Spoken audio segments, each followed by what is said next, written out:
Today, the Philadelphia Eagles against the Minnesota Vikings. Good afternoon, everyone. Welcome to the Metrodome in downtown Minneapolis, Minnesota. It's cold outside. It's perfect in here. These two teams are not perfect because actually the Eagles and the Vikings, well, neither team is going to the playoffs.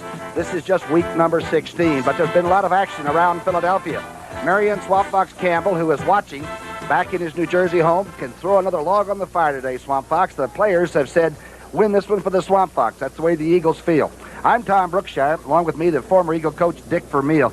Dick, how much emotion is packed into a deal like this? Will that carry the Eagles today and make them a real good football team? Well, Tom, I think more often than not, that kind of motivation is artificial. But in this case, due to the respect that the players have for Marion Campbell, it will be a positive influence on the football team. And, of course, a year ago at this time, Leonard Toews was riding off to the Purple Sage of Phoenix. The last game, it's been sort of the new owner took over in April, Mr. Brayman. He replaced Marion Campbell with Fred Bruni, his great loyal assistant, who will have the team for at least this one game.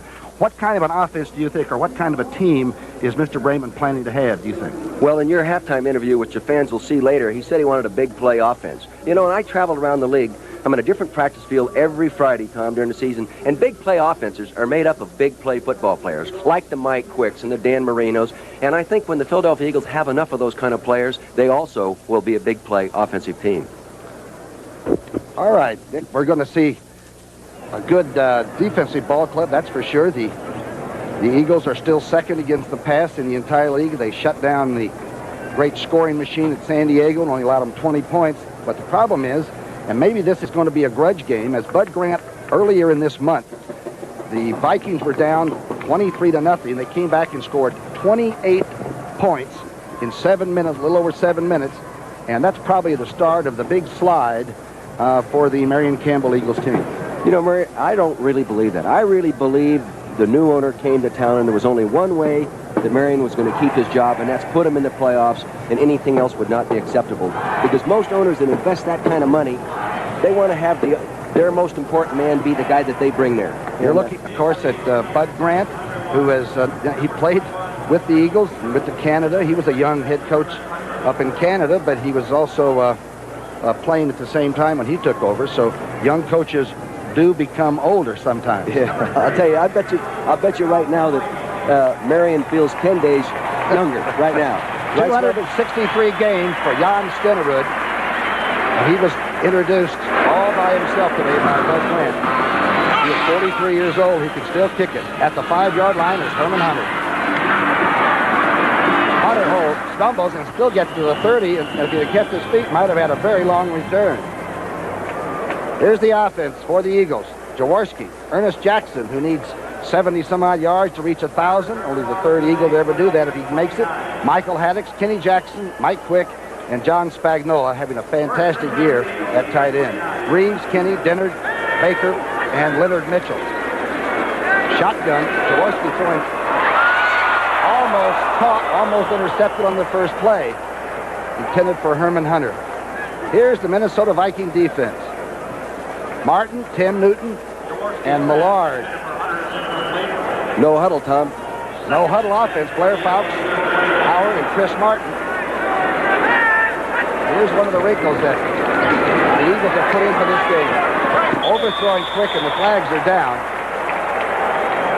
Fred Bruni, a loyal assistant of Marion Campbell's for 19 seasons, is running the Eagles for this particular day. I bet you that's a different feeling for Freddie down there, because Marion always called the defenses and listened to the suggestions made by Fred, but it's a different feeling all of a sudden when you have to do it yourself. There he is, standing right, the little ball spot on top of the head. That's from coaching secondaries.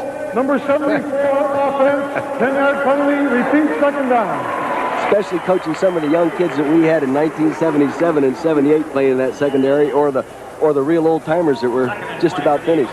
The no huddle again. Leonard Mitchell was called for holding. Jaworski filling the air today, and it's almost intercepted, almost caught by Kenny Jackson. Covered by number 39, Carl Lee. Here's that secondary. Lee, one of the men that just broke that pass play up. Lee, Teal, Joey Browner, who's going to the Pro Bowl as a special team representative, and John Turner. Enjoyed your broadcast from St. Louis yesterday. Cole's a little bit better, though, you think? Yeah, I feel a lot better today than I did yesterday. Of course, it's a lot warmer indoors. You know? That's right. In here, perfect 70 degrees. Third down and 20. This time the Eagles use the huddle. Third and 20. Jaworski. Quick has it and drops the ball at the 36-yard line. Browner was there, but 3 throws and 3 incompletions. Mike Horan, the young punter who is really booming the ball. Late in the year, he's become one of the most trusted kickers. He'll be kicking to Darren Nelson. And if you haven't seen this young man perform, stick around. He's a scooter, isn't he? One of the great athletes I've ever seen.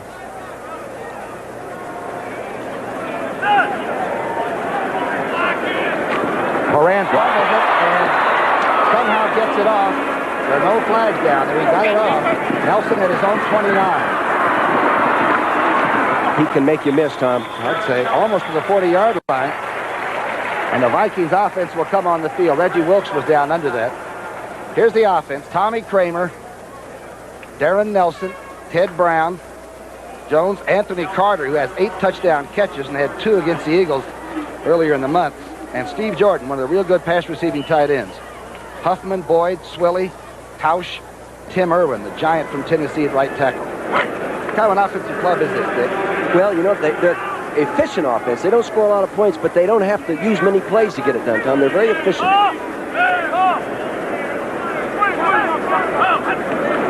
The toss. Back to Anderson. Anderson gets out to the 47-yard line.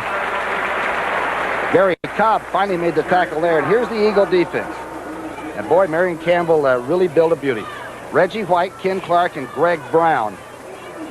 You know, I was disappointed, Tom, that Kenny Clark didn't make the Pro Bowl. I thought he was as good or better than anybody we saw play that position during the year, didn't you? Yep, I think a lot of people feel the same way. Here's the secondary.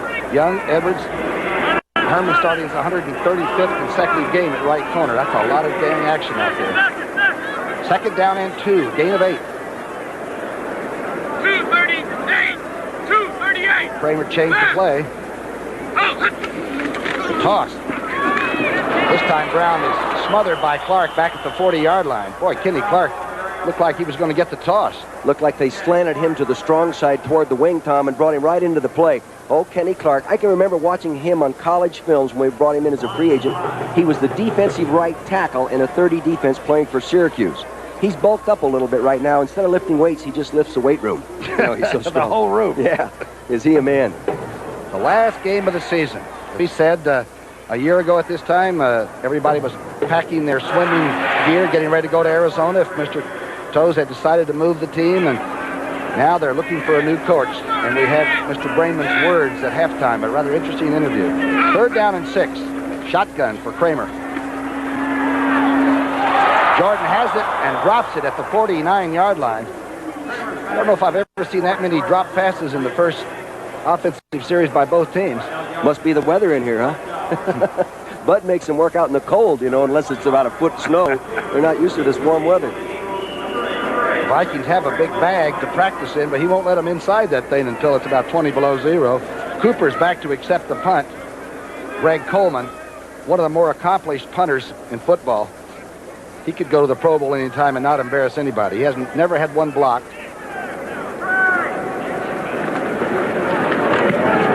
It's a low-line driver, Tom. It's a return ball.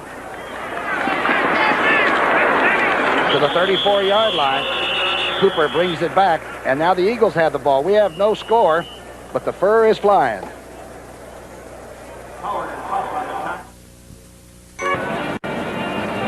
263 games. The former skier from Montana State, the great kicker, was the only Viking introduced today. Uniform. Ladies and gentlemen, number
1.5 yards per game, ranking 21st in the league. And if you're going to win this league, you better stop the run.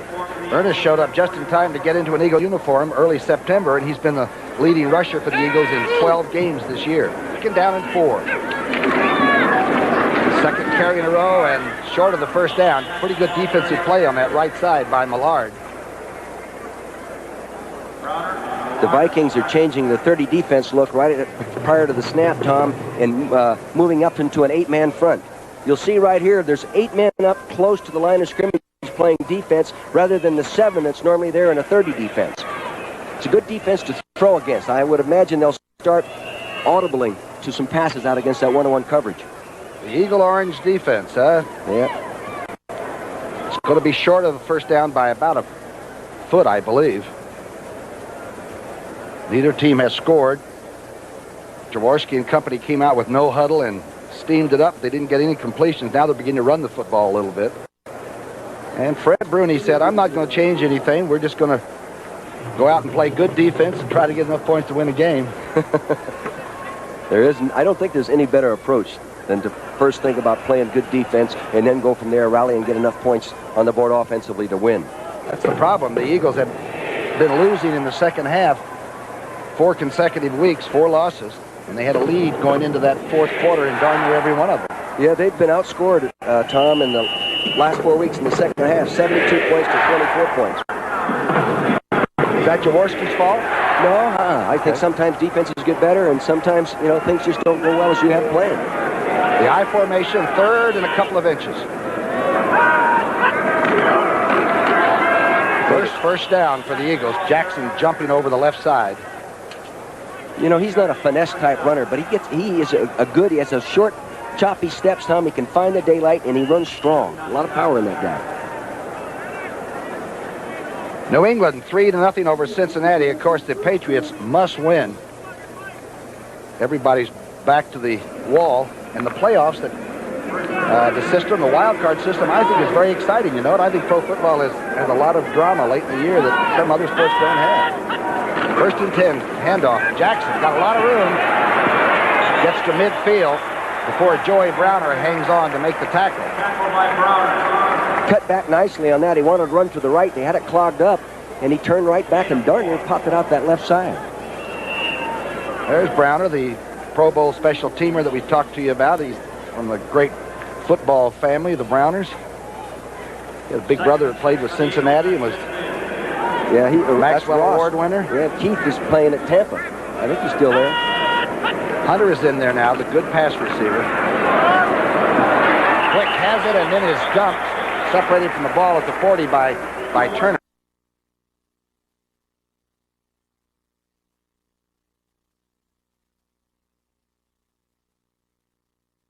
They're on targets, not caught. To the left corner of your screen, you'll see the defensive back close nicely on the ball. See, he was watching the quarterback. He closes right now, gets his hand up, and deflects the football. Good job of playing pass defense. Offensive line not setting 1 second. Penalty decline, third down. Declination of the penalty by the Vikings. The offensive line didn't get set. It's right at midfield now. The ball, in fact, is right in the middle of this artificial surface here, and this is a fast track. Yeah, and I tell you, the players don't like to play on it. It's really a very hard surface. They don't like to play the Vikings. The Eagles are like 3-9 against this team. In fact, you didn't beat them until what, 80? Was it the first 1980. time you beat them? Yeah, we beat them in 1980 for the first time. The shotgun formation on 3rd and 6. The first translation to Hunter. A lot of running room. Hunter inside the 20 to the 12-yard line. Nice shot right there.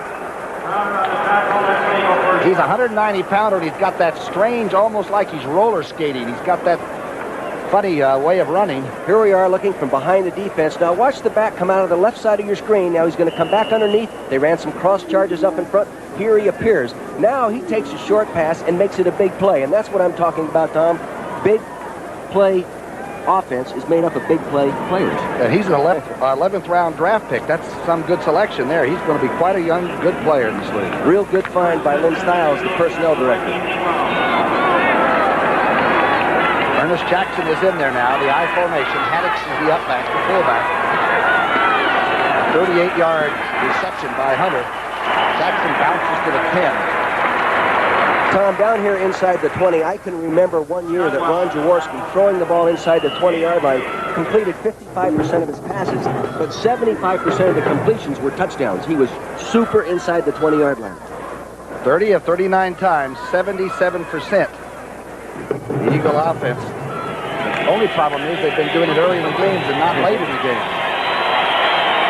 Second down and 8. Crowd getting into it now. All the tickets were sold, and most of the people have shown up. Jaworski, touchdown, a great leaping catch by Mike Quick. Nice shot, nice throw by Ron. Put it right where he had to put it. This guy's a...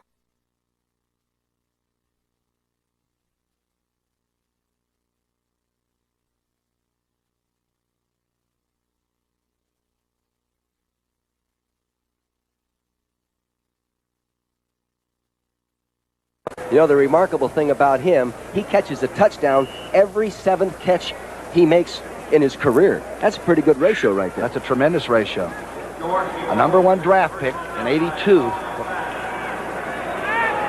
That's his 10th TD catch. It was a 10-yard strike. Fadden drills through the extra point. And Bruni's on top. It's Philadelphia 7, Minnesota nothing. Now the leading pass receiver in the season. Art Monk finished up yesterday down in St. Louis, and already Quick has added to.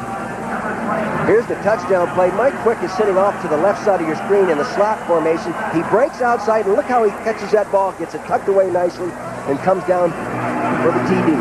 Buster Rhymes, a Davis return man at the 18-yard line. Rhymes out to the 34. You know, Buster Rhymes is the second-best kickoff return guy we've seen this year. Ron Brown, of course, of the Rams is unreal. But Buster Rhymes has done a great job. When you average 24.6 a return, you're doing a real good job. Only problem with him is he ends up back in Oklahoma once in a while. Forgets to come to practice and things. Yeah. But he can run them back. He had a 55-yarder against the Bears, and the Vikings actually played Chicago 2 tough football games. You're looking at Tommy Kramer, number 9. The rifle out of Rice. First and 10 now. Eagles have drawn first blood and lead 7-0. Kramer, he's got time. And an open receiver is Darren Nelson at the 40-yard line. Darren Nelson was the number 1 draft taken in the same year that Marcus Allen was drafted by the Raiders later on. There's been a lot of criticism leveled at Minnesota for doing that, but for an indoor player that can run back, punts, kickoffs, catches, and a good rusher, we've seen him have he's quite a valuable little player. He may have the same number of yards if he were running for the Oakland offense. Not Oakland, excuse me, Los Angeles Raiders offense. Really. Freudian slip there. For a guy with a great running back, he's got to have the ball. You got to give it to him. Remember, we saw him giving the ball against Detroit here, and he had 120 yards rushing. Second down and 3. Toss. Anderson finds room to the 46-yard line. The Vikings have been waiting for Anderson to show some of that good running ability. Gary Cobb standing up to the left side of your screen is going to get blocked on this play. Number 50, see he's moving out. Now he attacks the play. Running back gets a block on him right there, works him inside out, gives Anderson room to break up inside. Cobb has got to constrict that a little bit more and meet that blocker a little more physically, Tom. Pretty good trade for the Eagles. Wilbert Montgomery did not play very much with Detroit, and Cobb, of course, moved out and became the starting right linebacker. Has played very steady this year for the Eagles. First and 10. Play action. Kramer down the middle. Jordan holds on to it at the 30-yard line. And Wes Hopkins was the tackler. And usually when Hopkins hits a receiver, they cough the ball up. I'll tell you, little pass now. Follow the left side of your screen. On the left corner, you're going to see this happen. The tight end's going right down the middle, number 83. Now see him compare right there. Wes Hopkins is zeroing in. He's got the sights on him. And does he give him a love tap? Nobody hits in the secondary any better than Wes Hopkins. Well, Jordan will attest to that. Jordan, of course, is another one of those Ivy Leaguers making it big. He's from Brown University. A 23-yard reception. Kramer, quick throw outside and over Carter. He's belted out of bounds anyway by Roynell Young. Other scores around on this last day of this regular season. Miami on top of Buffalo. Of course, a win would give the Dolphins that Eastern Division of the AFC, which is wild. Right. Cincinnati, New England tied. New England must win that. Keep the wild card shot there.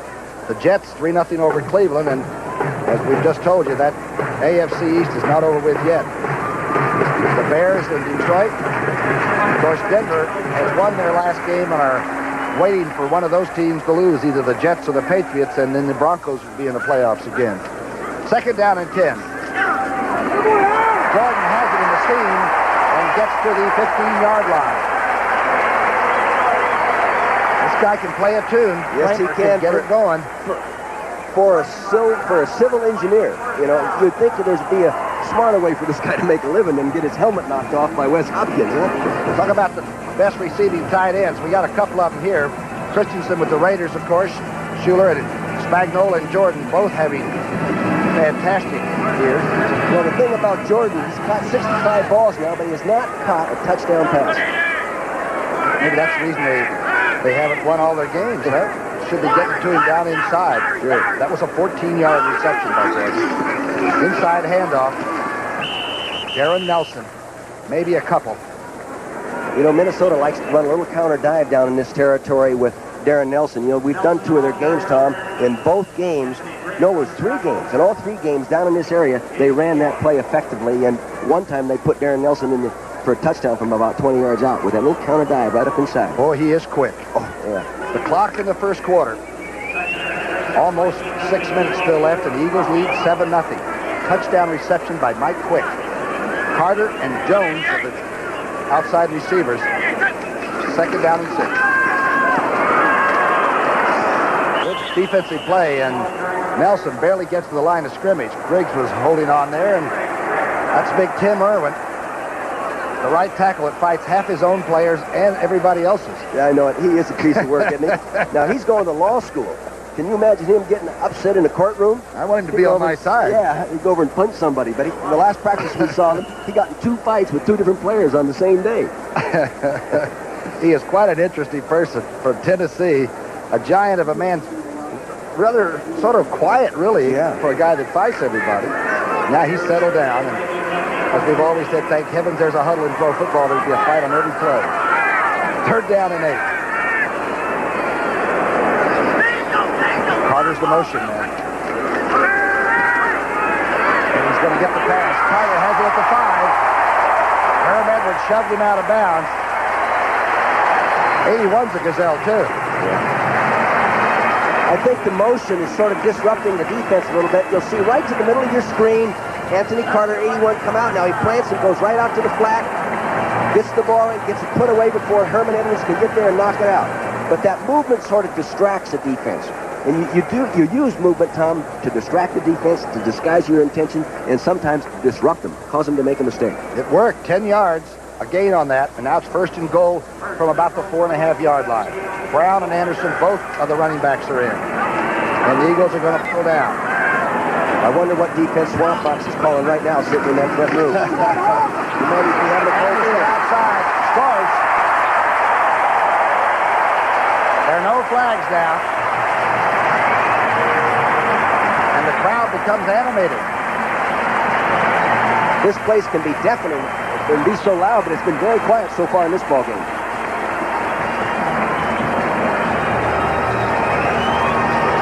You're going to see a real nice block by the fullback, number 24, Teddy Brown. On the outside, it's Jordan, 83, gets a cut down right there. He went for the knees, put Wes Hopkins down on the ground, and here he comes, Alfred Anderson, number 46, to take it in for the touchdown. Get that shoulder down, Alfred. Yeah, he did. The ageless one, Stenerud, makes it good. And we have a tied ball game. And keep in mind, if you come up here and play well, you can play forever. He has a long-term contract now. That's right. 2nd down and 1. Nelson gets the 1st down.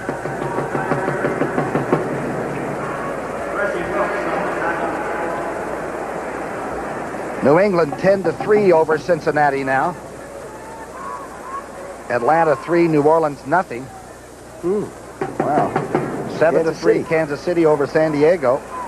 Coryell, we understand, was assured of a job again, but he probably should win that game to make sure. Green Bay 7-3 over Tampa Bay.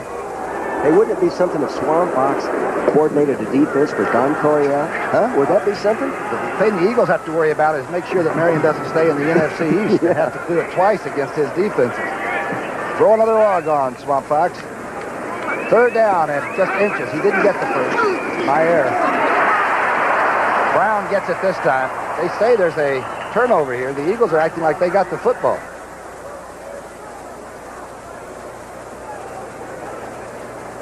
I'll tell you, I'd like to be in one of those huddles down there in the field just to see what's going on. You know, not physically, but at least know how the digging and scratching goes down there to get that ball and steal it from somebody. I don't think you want to know what's going on down there.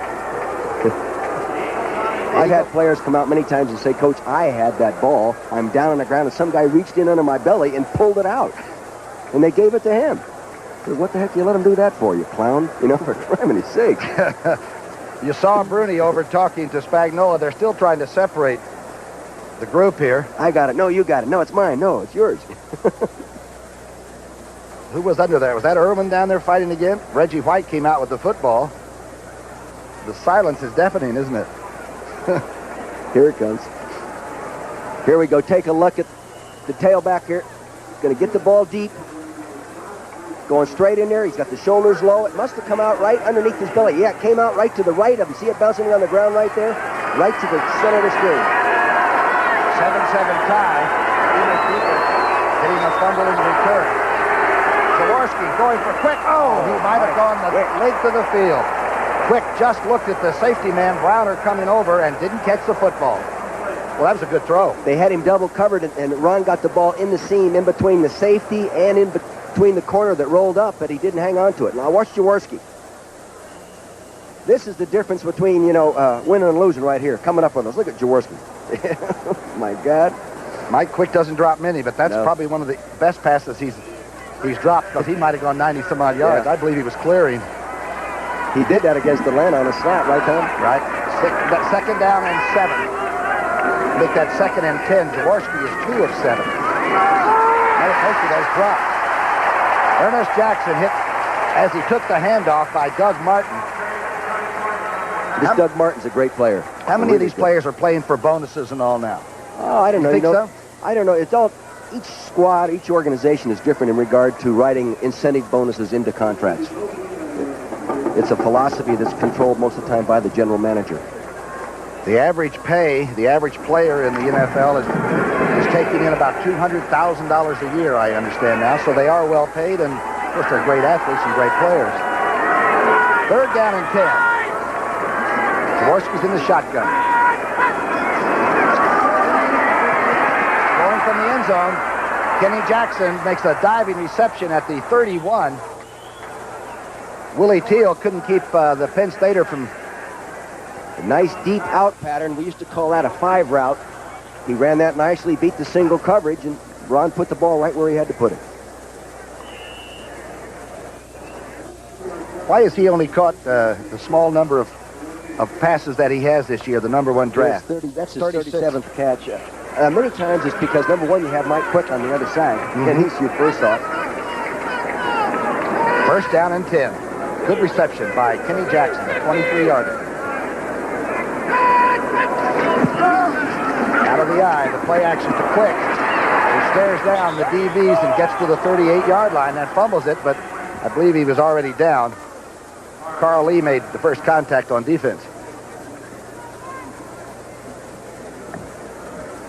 You know what I liked about the Eagles' attitude, and I'm sure the Vikings are that way too, but when things were going bad, instead of hiding, they would show up at all the functions. Yeah. They'd show up at the Bakers Club or whatever it was and, you know, be seen and accepted the people second-guessing them, but they didn't hide at home and then just come out on Sunday and take the paycheck. They're very much into the community in Philadelphia. 2nd down and 3.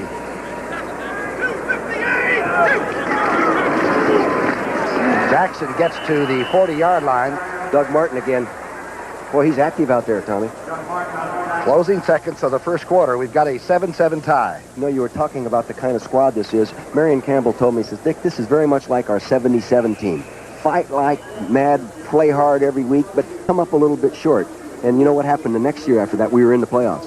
But you go through that maturity process, you know, and maturing, and all of a sudden, boom, you're in there. As long as you maintain that same intensity level week in and week out. Constantly trying to improve, huh? Yep. A good young squad. Both of these squads are pretty young. The Eagles are the second youngest in all of football. 3rd down and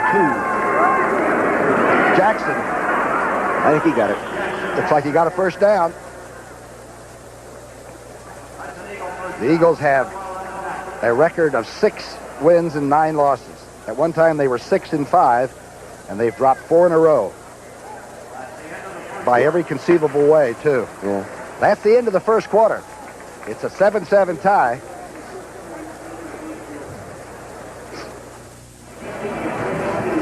The Eagles aren't the only franchise that's in a state of constant flux. The Vikings, Grant left after an 8-8 season, 83, and a fellow named Les Steckel took over here, and they almost had a mutiny among the players and everybody else. And Bud decided to come back, and he's going to try to get them even for the year. It's been quite a good year for the Vikings, hasn't it? They were really strong. Man, we did that game against the Rams early in the year, and they actually should have beaten the Rams that day.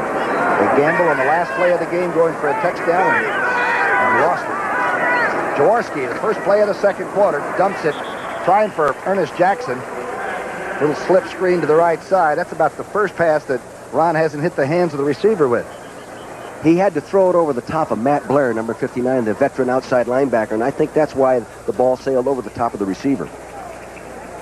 12 seasons for Ron Jaworski, drafted by the Rams out of Youngstown State. You know, I saw Ron Jaworski throw the first pass he ever threw in a pro football game in the preseason. He 7-step drop and didn't stop. He just kept right. He got about 18 yards back before he planted his back foot to throw. That's the honest truth. We didn't know where he was going. With the Rams, huh? Yeah. In those days, he was sort of a mad bomber. He threw the ball hard and often. 2nd down and 10. Jackson straight over the 45-yard line, covering that ball up. He doesn't fumble very much. He had a fumble a couple of weeks ago, and it was the first one he had had in over 200 carries. Well, he has 257 carries coming into this ball game with a long run of 51 yards for a touchdown. He has been a very good acquisition. They needed him without Wilbert Montgomery, and they went out and got him. He had a 51-yard TD run against St. Louis. He actually rushed for 162 yards against St. Louis. He's got 26 yards today. And this is a 3rd down and 6. Jaworski is 4 of 10 for 78 yards.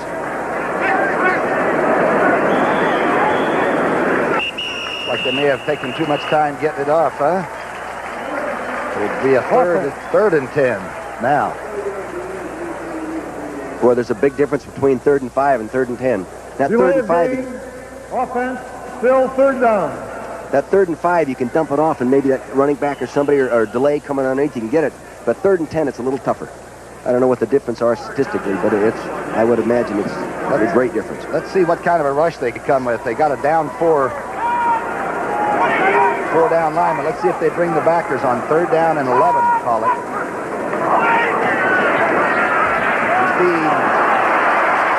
The flags are down back there as Millard came through and may have roughed the quarterback. Millard has 10 sacks, so you know he knows where the quarterback is. He's sort of a character, that guy, isn't he? One of the local writers gave Millard the Rambo Award. Yeah. A fellow named Kurt Brown. Holding, number 73, offense, penalty declined, 4th down. Offensive holding.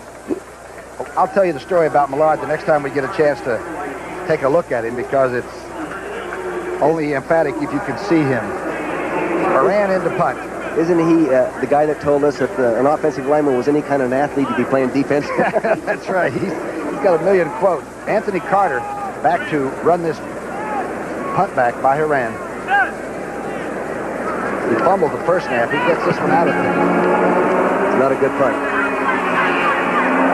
Heading for the sidelines and bouncing out at the 23-yard line.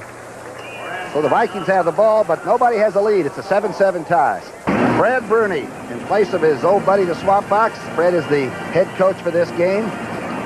Former Ohio State All-American. He played with San Francisco and Pittsburgh, and back in the days when I was playing with the Eagles. You know, I've coached for 23 years, Tom, and I've never coached with anybody I was more fond of than that guy. What a heck of a man.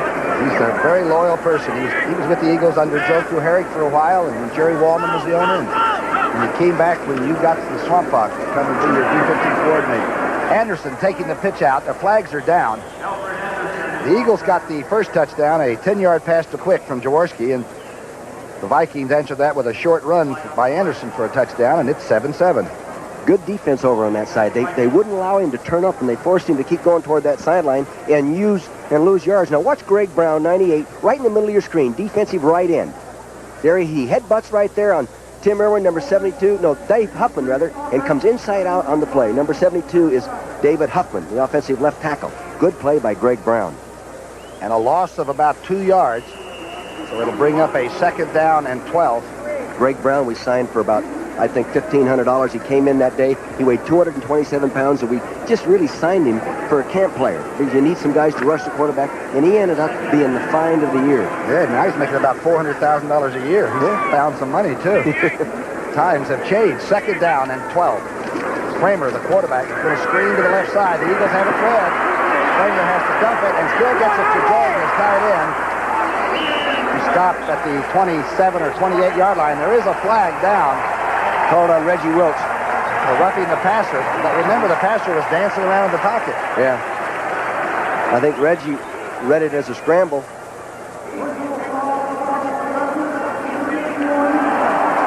Personal foul call.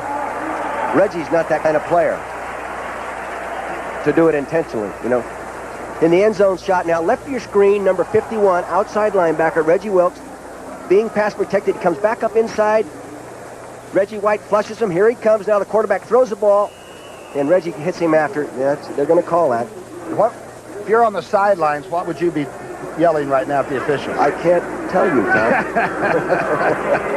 It's a family broadcast. You're right. 1st and 10, for whatever reasons, out to the 42-yard line. Roughing the passer call. Everybody's out. Kramer has receivers everywhere. Jordan has it inside the 45 to the Eagle 42.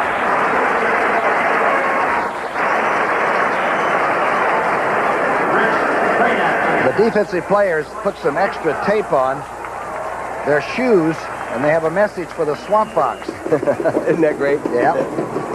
And his old number when he was wearing the Eagles number 78. He has tremendous credibility with his defensive players, or the whole squad. And I'll tell you something. You have to earn credibility. They don't give it away. 1st and 10. 12-11 left in this first half. Final game for both ball clubs. A 15-yard advance for Jordan. Here's Carter taking the slip screen to the right side, gets to the 40 and steps out wisely. You know, the Minnesota offense, they do a lot of different things with their offense. A lot of gimmick stuff, little screens, reverses, bootleg, throwbacks. I don't know what they don't have. The Statue of Liberty they beat a team with this year, remember? That's right. He'll use all of it. Yeah.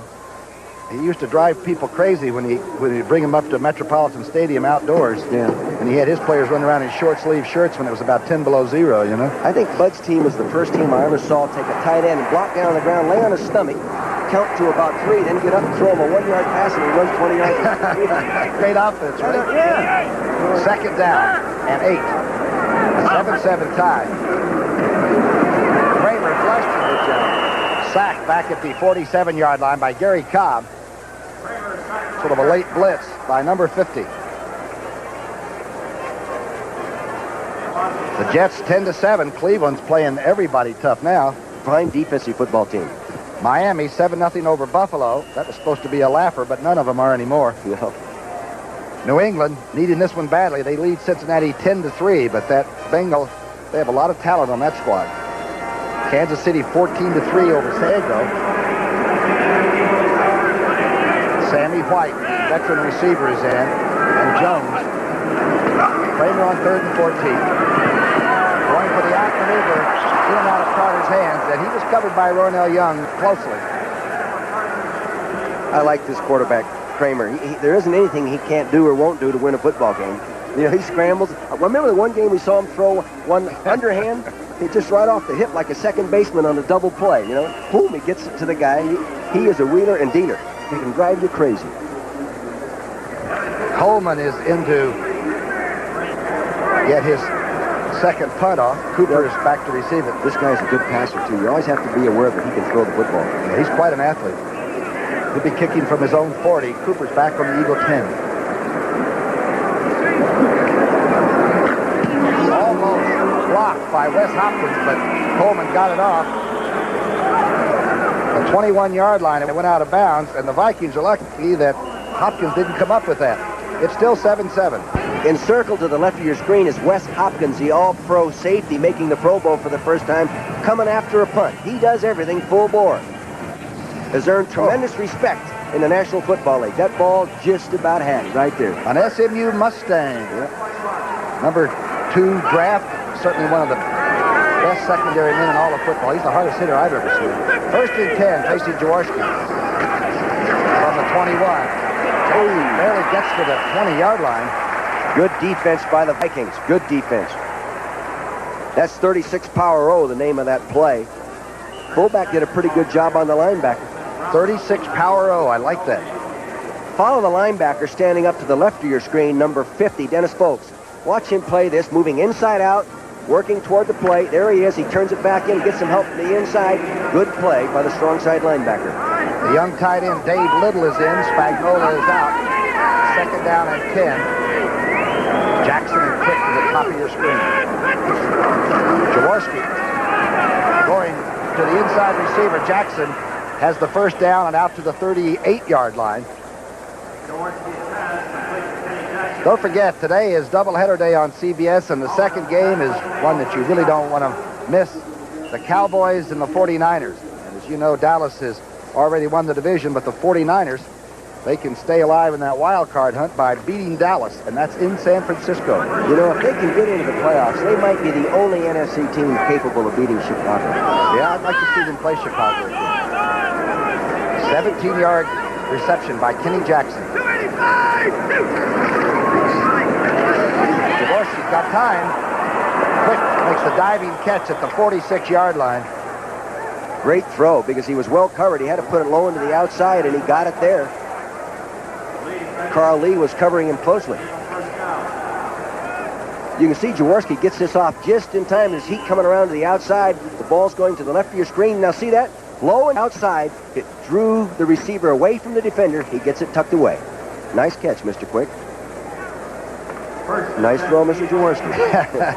A 16-yard play. 2nd down and 10. Here's that defense changeup. Here's the reverse handoff, and Jackson has to keep it himself, and now draws a tremendous crowd at the 46-yard line. Folks was first. He didn't get the handoff on the reverse. I wonder if it would have worked. There must have been a lot of people on this side of the field. All right, watch the quarterback now as he reverse pivots. He hands the ball to Jackson. Jackson loses right there, and it's up over his shoulder. Look at it. And he was supposed to hand it off right there to Mike Quick. Mike said, I'm glad I didn't get that ball. That's right. Don't give it to me late. Don't give it to me late. Folks puts him down, number 50. 2nd down and 15. 9:07 left before halftime. Folks has moved around this league a little bit. We've got a young team up here. It's going to be really a good squad. 2nd and long. Jaworski wide open is Dave Little. Big tight end gets it inside the 25. They went double zone that time, Tom, and he got down the middle of that double zone. And that kind of throw is Jaworski's best throw. Now you're going to see the defensive back standing on the 40. There's going to be 2 deep back there. Now in the middle of your screen, you see Little working down in between the zone, in between the 2 safeties. He catches it, and then they come over and get him lunch. Pow! A 28-yarder. That's only his 4th catch, Tom. From Middle Tennessee. Yeah, he scored a touchdown last week, just falling on a fumble in the end zone. He's a big kid, 232 pounds. Where's Middle Tennessee? I've got to look that one up. 1st down and 10. Eagles got a little thing going here.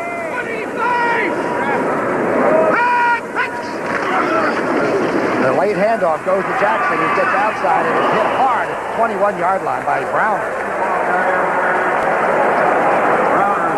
It was Fowkes, I believe, not Browner. The upright linebacker to the left of your screen, standing right on the 20-yard line, Dennis Folks, number 50, reads the action. He starts flowing back from the backside. He keeps working toward. Now he'll reappear right to the left of your screen. Now he's going to come in and give him a nice drill right there. Good defense again by Dennis Folks. Browner was down the low hitter, and Fowkes hit him high. Jackson has 23 yards on 12 tough carries. Second down and 8. Great catch inside the 5. Now it's fumbled by Kenny. That Hunter. They gave it to him. They're going to call it a catch and no fumble. They came after Jaworski with a pressure dog, maybe even a safety blitz, Tom. I didn't see if it was a safety, and he got it off quick enough to get it downfield. Herman Hunter made some diving grab. Looked like he might have been throwing it to the crossing receiver right there. It went over his head, and right there, Hunter comes up with the ball. He's got it. Actually, he never had control of the football. They call it incomplete, so it brings up a third down and 8. Again, Jaworski had it on the hands. Here comes the noise, Tom. They held a game up 7 minutes earlier in the year. This reminds me of in Miami in a Monday night game in 1981. Same quarterback. Yeah, same quarterback. We did it about 8 times, 9 times before he finally got the snap off. And I told him not to, but he just ran out of patience and we threw an interception. Ended up getting beat. At that time, I think it was tied up. Shula's team beat you 13-10, I believe, that night. Something like that. Yeah. We always remember those, don't we? Those that hurt. They hurt. Yeah, I know it. There's Bud Grant. Now, a lot of people have always said, yeah, he's lost 4 Super Bowls. But, you know, they've only played 19, and he's been in 4 of them. Yeah. You know, you got to be a pretty good team to get to the finals, right? Right. He put the deer feeder out in back of the training facility, and the deer started coming back to feed. Merry Christmas, everyone. Jaworski gets it off. Touchdown to Quick. Wide open, right down the middle, and full throttle. They must have blown that coverage. They just turned him loose down the hole. Unless they went double zone again, Tom. Nice throw, Jaworski. That's the kind of pass he throws the best. Straight away from him, either coming off play action or in a pass like this. Here's run. Now, to the left of your screen, Mike Quick is going to appear, and there's no one in the hole. See that? Just linebackers up there. No one was covering man-to-man.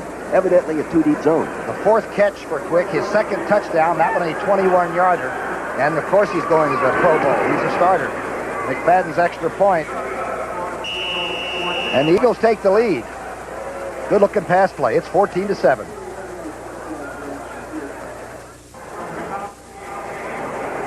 Mike Quick, the bachelor from Philadelphia, the well-dressed entrepreneur type. He owns some Arabian horses. I'd like to sell him a few of mine, but he's quite a player. He is going to go to the Pro Bowl for the 2nd year. He deserves it. Buster Rhymes at the 10. Rhymes to the 30, and then he's stacked up. Christmas Day on CBS Sports begins with the Blue-Gray All-Star Football Classic. Some of the nation's top seniors will be there. Navy's Napoleon McCollum. He's a great running back. Notre Dame's Alan Pinkett. Then the NBA returns as Larry Bird, Walton, and the Celtics take on Patrick Ewing and the New York Knicks. Both Christmas Day right here on CBS Sports. They just signed a new NBA contract for 4 years. Didn't CBS do that? Yeah. It's good for CBS. You know, the NBA started this year with 34 players 7 feet or taller. Can you imagine that? Yeah, I can. I'm waiting for a couple of receivers to come in this league that are 7 feet tall. You need a ladder to be able to put their helmets on. 1st and 10. Kramer sacked at the 24-yard line by Reggie Wilkes. Did you see Kramer look to a right and just sort of flash, look at that guy, and I bet he just go, oh my God, here he comes, no one's blocking him. Here comes Reggie Wilkes, left side of your screen. See him working on the tight end. Now he's going to chuck him right there. Now he's coming. He's zeroed in. Now watch the quarterback. Look. He said, uh-oh. Wham. Down he goes. Good job, Reggie Wilkes. 2nd down and 15. That's his first sack of the year. He had 6 career sacks, but I think that's the first sack this year. He and Kramer get to know each other on an intimate basis today. They've got him for unsportsmanlike. They hit me late once. Kramer loading it up, and it's intercepted by number 52. That's Kranak, still on his feet to the 7-yard line. The Eagle linebacker has the interception.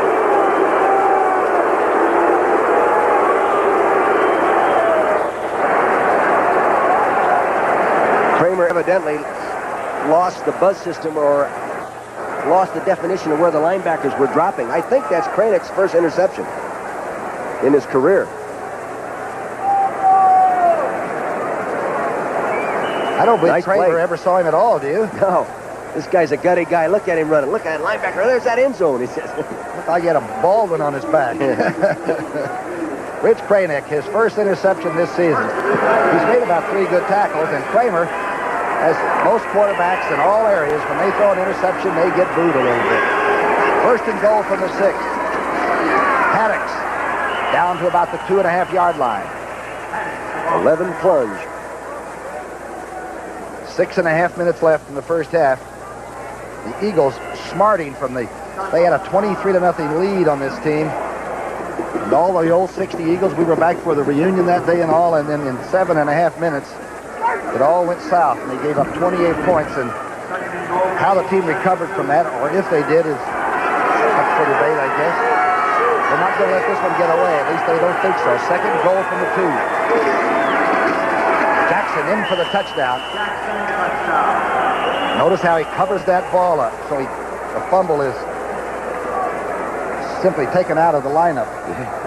You start turning that ball over, it's really important for the coach to remind him that he's fooling around with his contract, fumbling that football, you know. Not only your contract, but his. Yeah, there. Jackson, number 41, just straight eye lead play. He finds a little cutback gap and gets it in. Good job. McFadden has a chance now to put the Eagles up 21-7. He missed 2 field goals out in San Diego on natural grass. He says he likes it indoors. Eagles do too.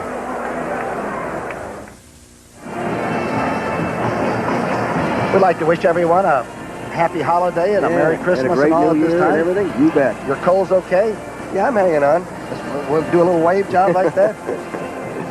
Hi, Mom. That's what they do at Florida. Of course they do. A lot of fun, though. This is the last game of the regular season, and the teams still have to show up and play, and you can still get injuries, that still get hit hard, have interceptions, still have feelings and families. And it's a great way to make a living, but it's tough. Nothing to it, Tom. It's like stealing for a living, coaching in the NFL. Great secure position, yeah. McFadden approaching the ball at the 35. This is one of his weaknesses, is the kickoff. This one goes to the 3. Rhymes takes it to the 3. Good coverage. Short of the 20-yard line. He's drilled out of bounds.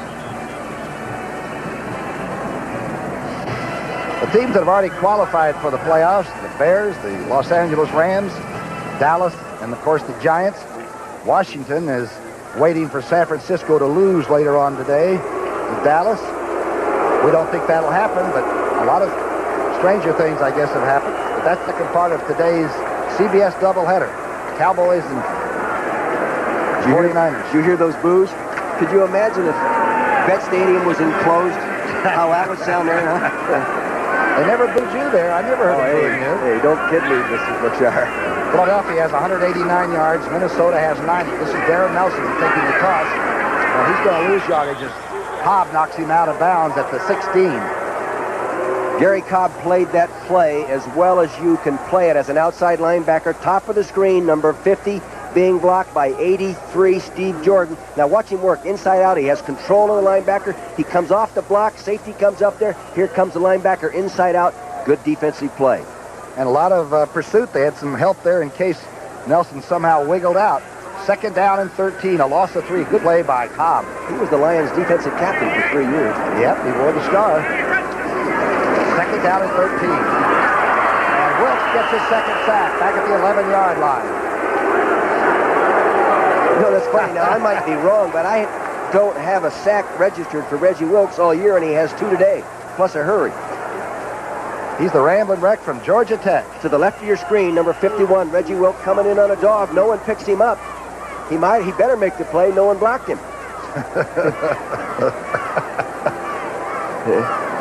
Well, normally he's the rusher as a strong zone is played, Tom, in a 30 defense. He will come after chucking the tight end real good, and he gets there late. Therefore, he doesn't get the sack very often. But that time, it was a gimme. A sack is like a T-bone steak in front of a linebacker, right? Third down, 17 now. Eagles up 21-7 and trying to put more pressure on. Sidearm throw, short of number 85. That's Sammy White.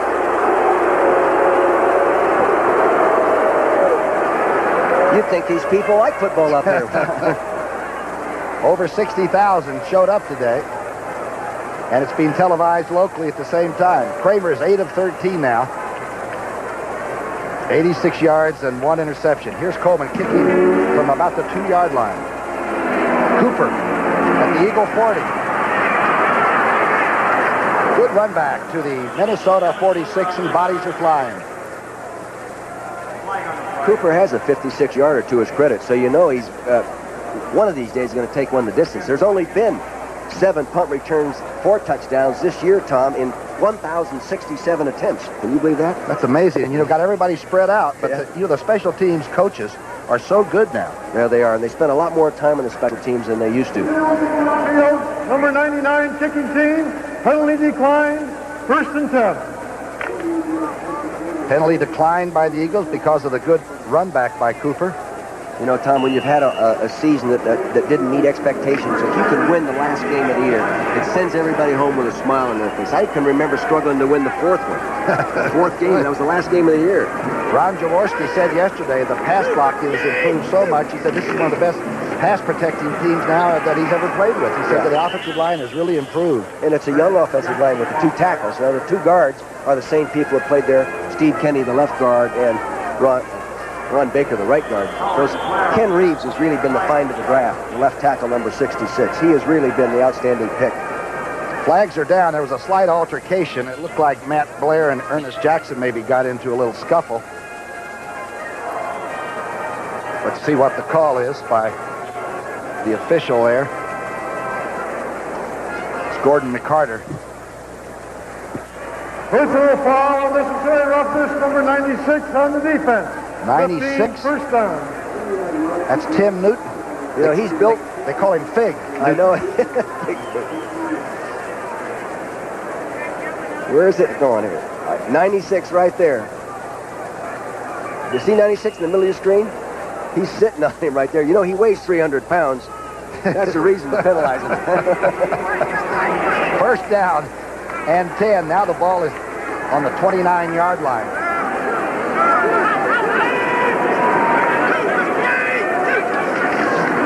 Back to Hunter. Hunter throwing the option pass. Overthrowing Jackson, who was wide open in the end zone. Hunter just airmailed it right over the receiver, and he was wide open. Look at the smile on Jaworski's face. He had one pass completion for a touchdown early in the year. It was a 28-yard touchdown pass. So now he's only a 50% passer, Tom. Yeah, the old fire that guy. The old adrenaline is really pumping. He just airmailed it right up against the wall. You notice that Spagnola isn't playing consistently through the ballgame. He has a bad ankle. This is such a carpet that you've got a slight injury down there. It must be brutal. So positive. 2nd down and 10. Eagles lead 21-7.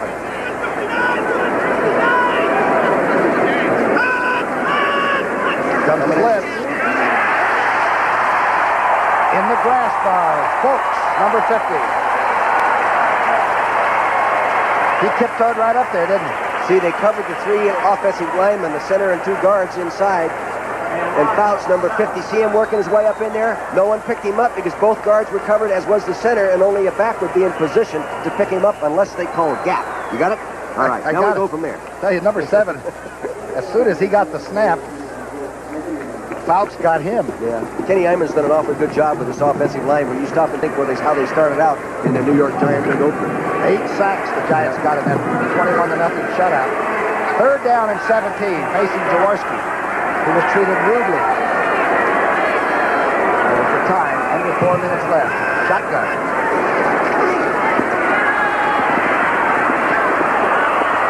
Number 80 has it at the 16-yard line, Keith Baker, and it's a good thing he turned around because the ball was right on target. Might have been a concussion if he had to put him out. That's why Jaworski is called the rifle. Here he is in the shotgun. He's dropping back. Now he's looking straight down to hold the safety in the middle. Now he lets it fly. Now as you look to the right, you see the receiver didn't turn until the ball was about 10 yards away from him. Good timing. Well-coached offensive play. Good-looking catch and a good throw for 20 yards. Rolling to the spot, huh? Well, they work on that kind of stuff so much in pro football that many times it's like throw right to a spot. 1st down and 10. About the 14.5-yard line. This is Jackson, not No room in there to run. Keith Millard, submarine, Tom, and did a nice job, number 75. He's the big kid that we said was so quotable. Yeah. One of the guys gave him the Rambo Award this year and said that he got up on the wrong side of the bed in the delivery room when he was born. That's the guy in the newspaper. He's a big kid from Washington State. Played with the USFL, didn't he? Yes, he did. He went to I think it was Jacksonville. Yes, it is Jacksonville. 2nd down and 8, a gain of 2 for Ernest Jackson, who's trying to reach 1,000 yards. Only 2 Eagles have ever done that, Steve Van Buren and Wilbert Montgomery, the Dick Vermeil's team. Jaworski gets the blitz and just throws it away. He wasted that one and gets knocked down anyway. But see, that's an experienced quarterback. He didn't want to take the sack and make the field goal longer if, you know, they don't make it on this next down. Bud Grant's sending in a different defensive group right now, changing that front. You remember the time when Jaworski played half a season for you with a cracked finger on his passing hand and he still played? And amazing, huh? You know, Ron always said, Coach, you know, if I wasn't playing, they might find out they could play without me. Fear's a great motivator. Yeah, 3rd down and 8. Crowd's getting into it.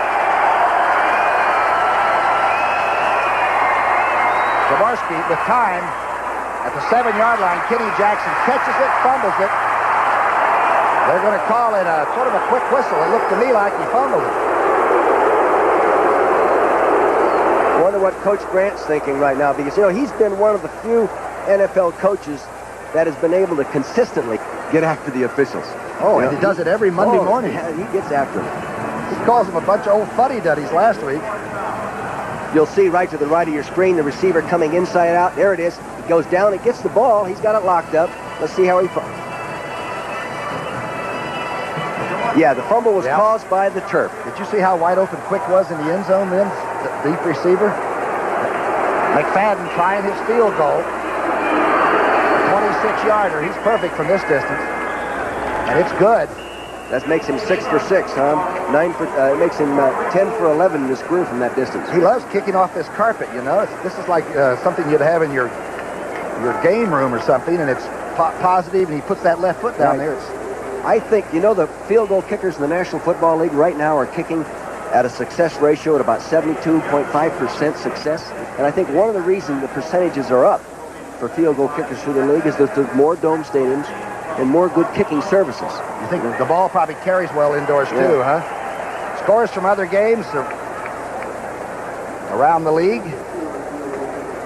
New England 20-6 over Cincinnati. Getting after them. I can't figure out why Cincinnati isn't better. Your favorite such a good offensive team. Your favorite kicker, Tony Franklin's kicked one for the Patriots.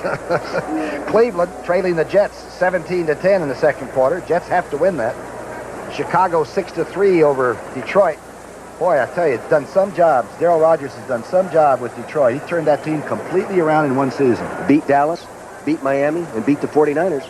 Miami's winning today, 14-0. Marino with 2 touchdown passes. He comes out of the dressing room throwing, doesn't he?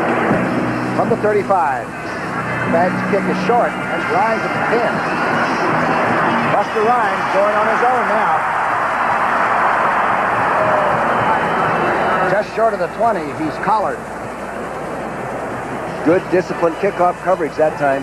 Fury kept was the wall. down into that. Yeah, they kept the wall coming, Tom. They didn't break the lanes. Gordon McCarter tells us the offsides, I guess, was against Philadelphia on the kick coverage team. This Kramer is really good in their 2-minute drill prior to the halftime. You see, he has scored 25 times in his career in the last 2 minutes of the first half. Very efficient at this time. Number 67 on the kicking team, 5-yard penalty, re-kick. Number 67 on the kicking team. That's Ferry, who made the tackle. That helps. Yeah. Jerry Ferry. Cardinal O'Hara High School, Springfield, Pennsylvania. Local guy. He can live at home and play for the Eagles. Where did he go to school? Syracuse? Yeah. Syracuse is right. Springfield, Ohio. Springfield, Pennsylvania, excuse me. It's 24-7. 2-minute warning.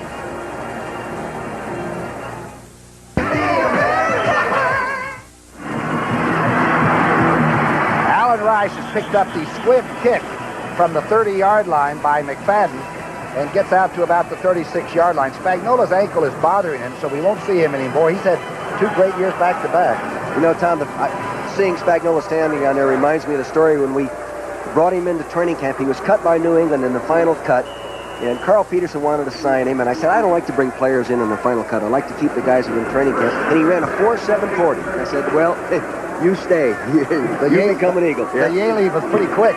He missed the whole 83 season with a cervical disc operation, and many people thought he would never play again. He's just come back beautiful. The ball is spiked by Reggie White. Kramer had it almost taken right off his hand. Reggie's a giant, 285 pounds, 6'5", and without training camp, you can imagine how this guy is going to play with training camp. To the left of your screen, being blocked by Tim Irwin, number 76, 91 appearing. Good power rush, driving him back into the quarterback. Now watch as he cocks his arm. There goes his hands. He bats it out. Volleyball, no net, but he still counts, doesn't he? Is that a spike or what? A spike. They tell me that Reggie White does one of the great Elvis Presley imitations of all time. Really? He is an entertaining guy that's got a lot of music and go with the flow. He's quite an addition to this ball club. He's going to be an all-pro. He's going to entertain a lot of quarterbacks in the next 10 years. Sing to me. 2nd down and 10. Kramer comes into trouble, gets away from Wilkes, and now is tackled by Kenny Clark. The people are booing. I don't know if they're booing the blocking or the play that's called. How could they be booing the quarterback who can't even get it loaded up without getting hit? That makes no difference, Tom. The quarterback has to assume the responsibility for that. You know that. 4th sack for the Eagles. Ernest Jackson, we're told, has a broken nose, but he still may be back. He is tough. Number 41 sitting in the middle of your screen. Yep. He comes back in. 3rd down and 14. Kramer throwing the deep sideline. They're going to call Roynell Young for interference on Carter, but it was a darn good play by the cornerback. He was glued to him. It looked good from here, but we weren't as close as the official. I don't think Roynell likes the call. Pass interference. Number 43 defense. 1st and 10. You can see right there to the left side of your screen, see him reach with the right hand. His left hand's not on him. I personally believe that's a bad call, Tom. Yeah, he might have made some contact, but he had him covered so well. That really kills you when you've got the good coverage solo on a receiver that's that quick. An 18-yard penalty, however, and it's on the Eagle 49 now, 1st and 10. Again, remember, Kramer has done a good job before the half, scoring 25 times. 3-man rush. He still has to run out of the pocket and find Carter at the 31-yard line. What a throw by Kramer. Almost ran over the line of scrimmage before he threw it. Fans like that one. He's calling timeout. A 3-man rush, and the Eagles put pressure on him with only 3 men. Good heat. You know, that's true many times. See, Reggie Wilkes beat him inside and flushed him to the outside. Beat Irwin. There he is coming in the zone. Now watch Hopkins come up and give him one right across the chops. He is some hard hitter. Don't forget at halftime, if you people want to hear what the new owner of the Eagles has to say, stick around here with us. Also, the NFL Today group, Brent Musburger and Harry Carson, the great Giant linebacker, will be there with all the scores and highlights. And, of course, special part of the legends, the grand old men of the NFL, Charlie Joyner of the Chargers. I thought they were featuring you in that myself, huh? Yeah, I mean, they don't go back that far. And John Riggins. That's all at halftime. And don't forget, we have a little conversation with Norman Brayman, the new owner who flew in from Florida, about the coaching prospects and who he's looking at and talking to, and how much respect Norman Brayman has for Marion Campbell, which is a funny way to show it, doesn't it? Yeah, that's true. The bottom line is, I talked to Swamp Fox on Monday, and he knows he'll get a lot of offers. He's going to go in the warm weather and coach defense and have fun and drink a beer now and then. And fish a little bit. Catch some wide-mouth bass. You know? 1st and 10. Shotgun. Kramer's got 59 seconds. This is going to fall on the rug, and the boos will come up. Sammy White might have been close, but Kramer's calling for interference. Mike Jones got knocked down. Kramer's down there correcting the official. He's a competitor, this guy. I really like watching him play. I like him when he's got dirt on him. He seems to be like that bow-legged type of quarterback, like a Bobby Kilmer. Lane. Or, Kilmer. He looks funny indoors. We came down here undefeated in 1981, having won 6 straight, and he gave us lunch with 3-yard passes. And threw about 60 of them, right? Oh, second down and 10.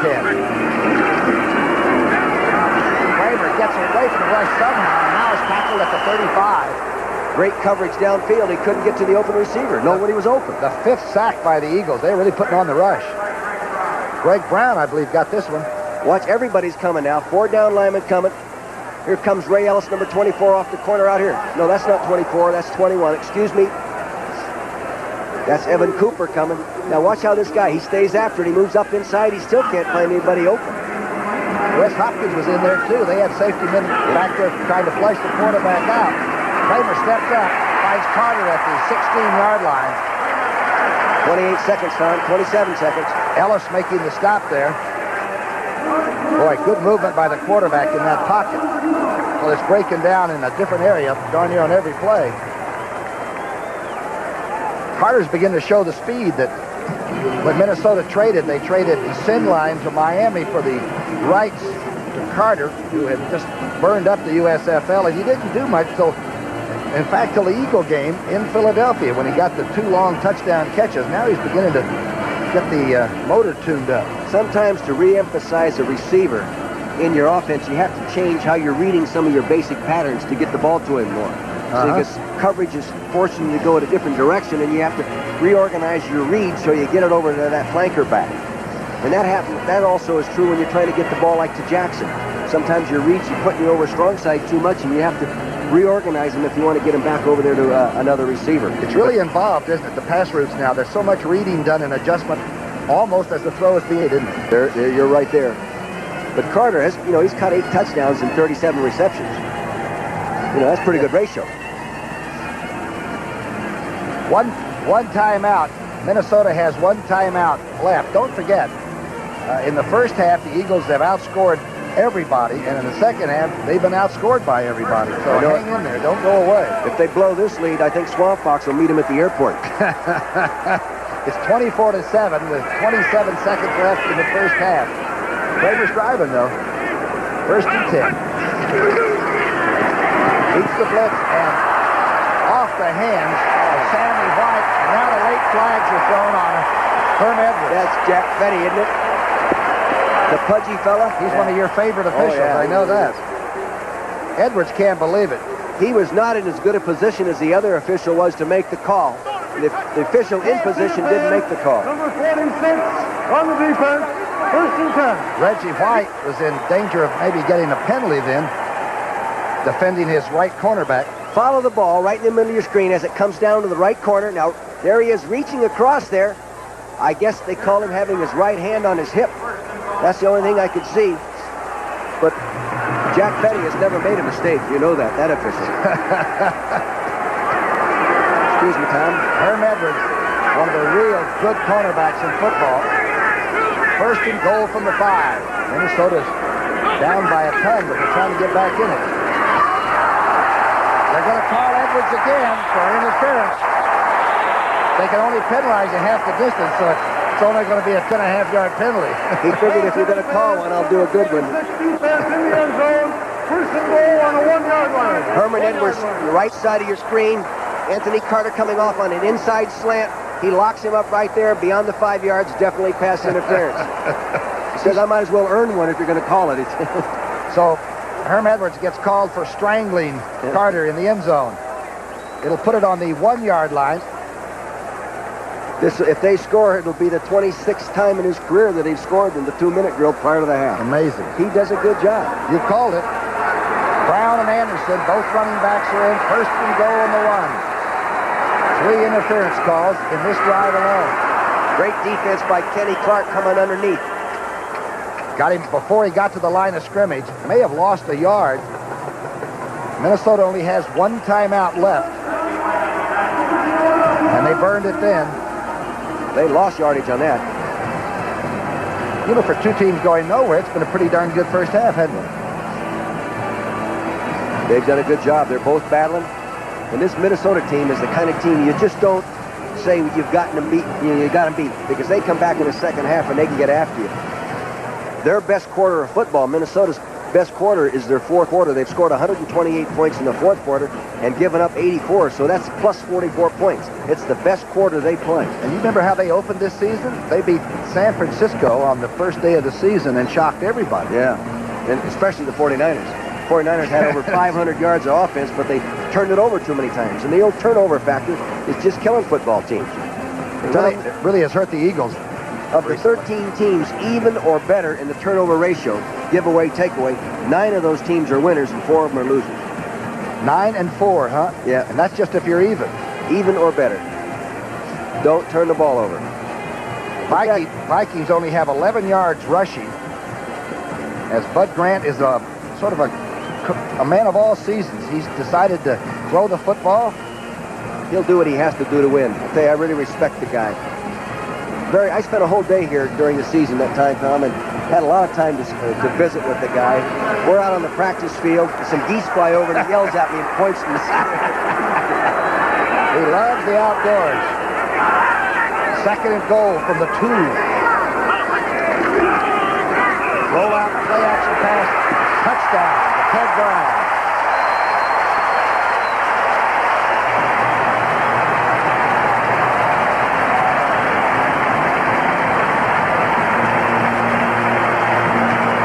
TD of the season for Ted Brown. Man in motion. Number 83, Stephen Jordan, the tight end. 3-man pattern. He goes in and picks people. Now you can see 2 people working to the flat. Coverage blown by the defense. See the linebacker hustling over there. I'm not too sure that wasn't Anthony Griggs coverage. I'm not sure what they have called. Stenerud in to kick his second extra point of the day. That's good, and as we said, don't go away. We've got 30 minutes more of football, and the Eagles are rather excited in the second half. You know what I'm excited about at halftime is the Minnesota chili beans they serve in those Polish sandwiches. Got a little bit of a fight going down, and the extra point is a great time to get even with somebody you've been trying to line up for about 5 years.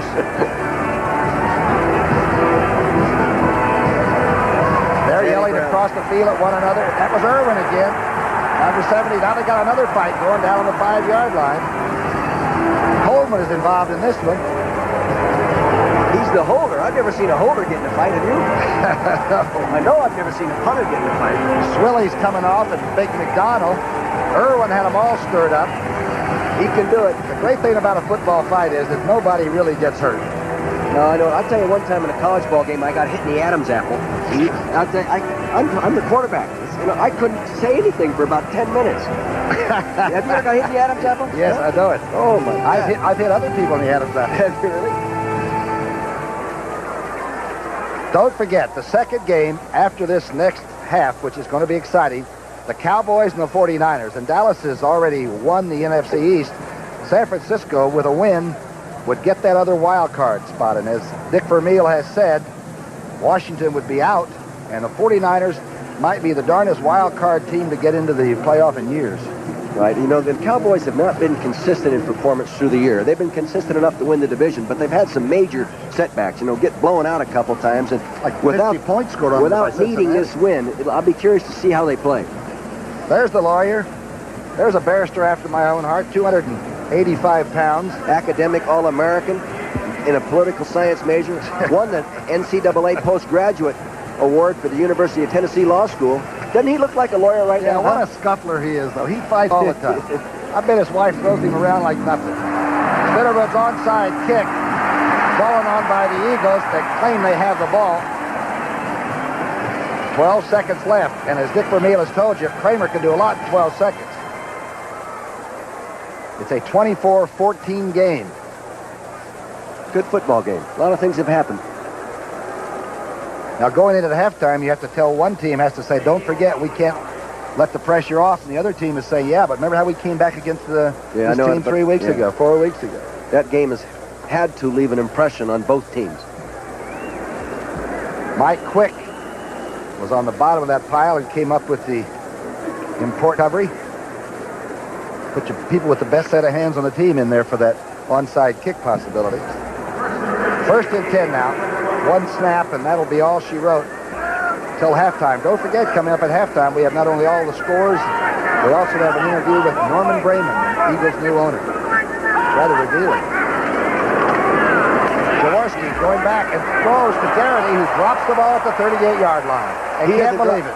No, he doesn't drop many balls. I saw him play a lot during the preseason, and he caught everything that was close to him. He caught balls he shouldn't catch. Now he drops one. Bruni on the sidelines. He looks like he's aged already being a head coach, you know, and it only takes a little while, doesn't it? He's a piece of work, that guy. Tremendous father, great family man, this guy. When Marion Campbell was released of his duties in Atlanta in the 70s, Bruni walked out the door the same day with him and left. They cleaned out the lockers together, but he said he would run this in Marion Campbell's behalf this last game. 7 seconds left, second down and 10. Down headed for quick, almost intercepted. I thought there was going to be a heck of a collision there. Holy mackerel. John Turner made a diving try for the interception. John Turner can intercept them. He has 23 career pass interceptions. You know, he was cut from the Vikings at one time and then brought back this year after going to San Diego. Talk about a cultural shock. How about going from plus 80 degrees to minus 5? Yeah. Third down and 10. Actually, he wasn't cut. He was traded to San Diego. 2 seconds left, and the Eagles are not going to the dressing room yet. They're going to load it up another one. As you call him, the rifle is in there. Everybody's out. He's got time. And it's intercepted at the 35. Lee is stopped at the Eagle 32. The last play of the first half. Don't go away. 24-14.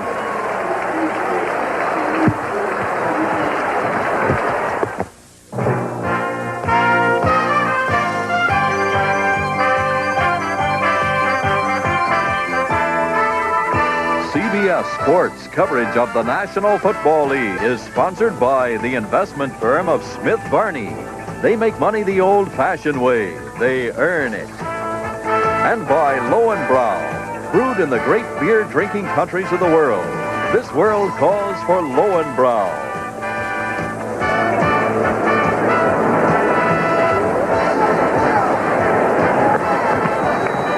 Tom Brookshire and Dick Vermeil back. You hear that tune playing? That's my tie. I've got a little Christmas tie here that plays all kinds of Christmas music. Isn't that nice, Dick? You've got a lot of things going for you, Brookshire. Classy act, right? Yeah. There's the quarterback, Kramer, who took the team down there with 3 interference calls and got them back on the board and into the game, 24-14. Here are the halftime stats. 178 yards passing for the Eagles. Wow, what a first half run had. 212 yards total offense. That's a lot of yards for one half. The turnovers are even, so no one has an edge there.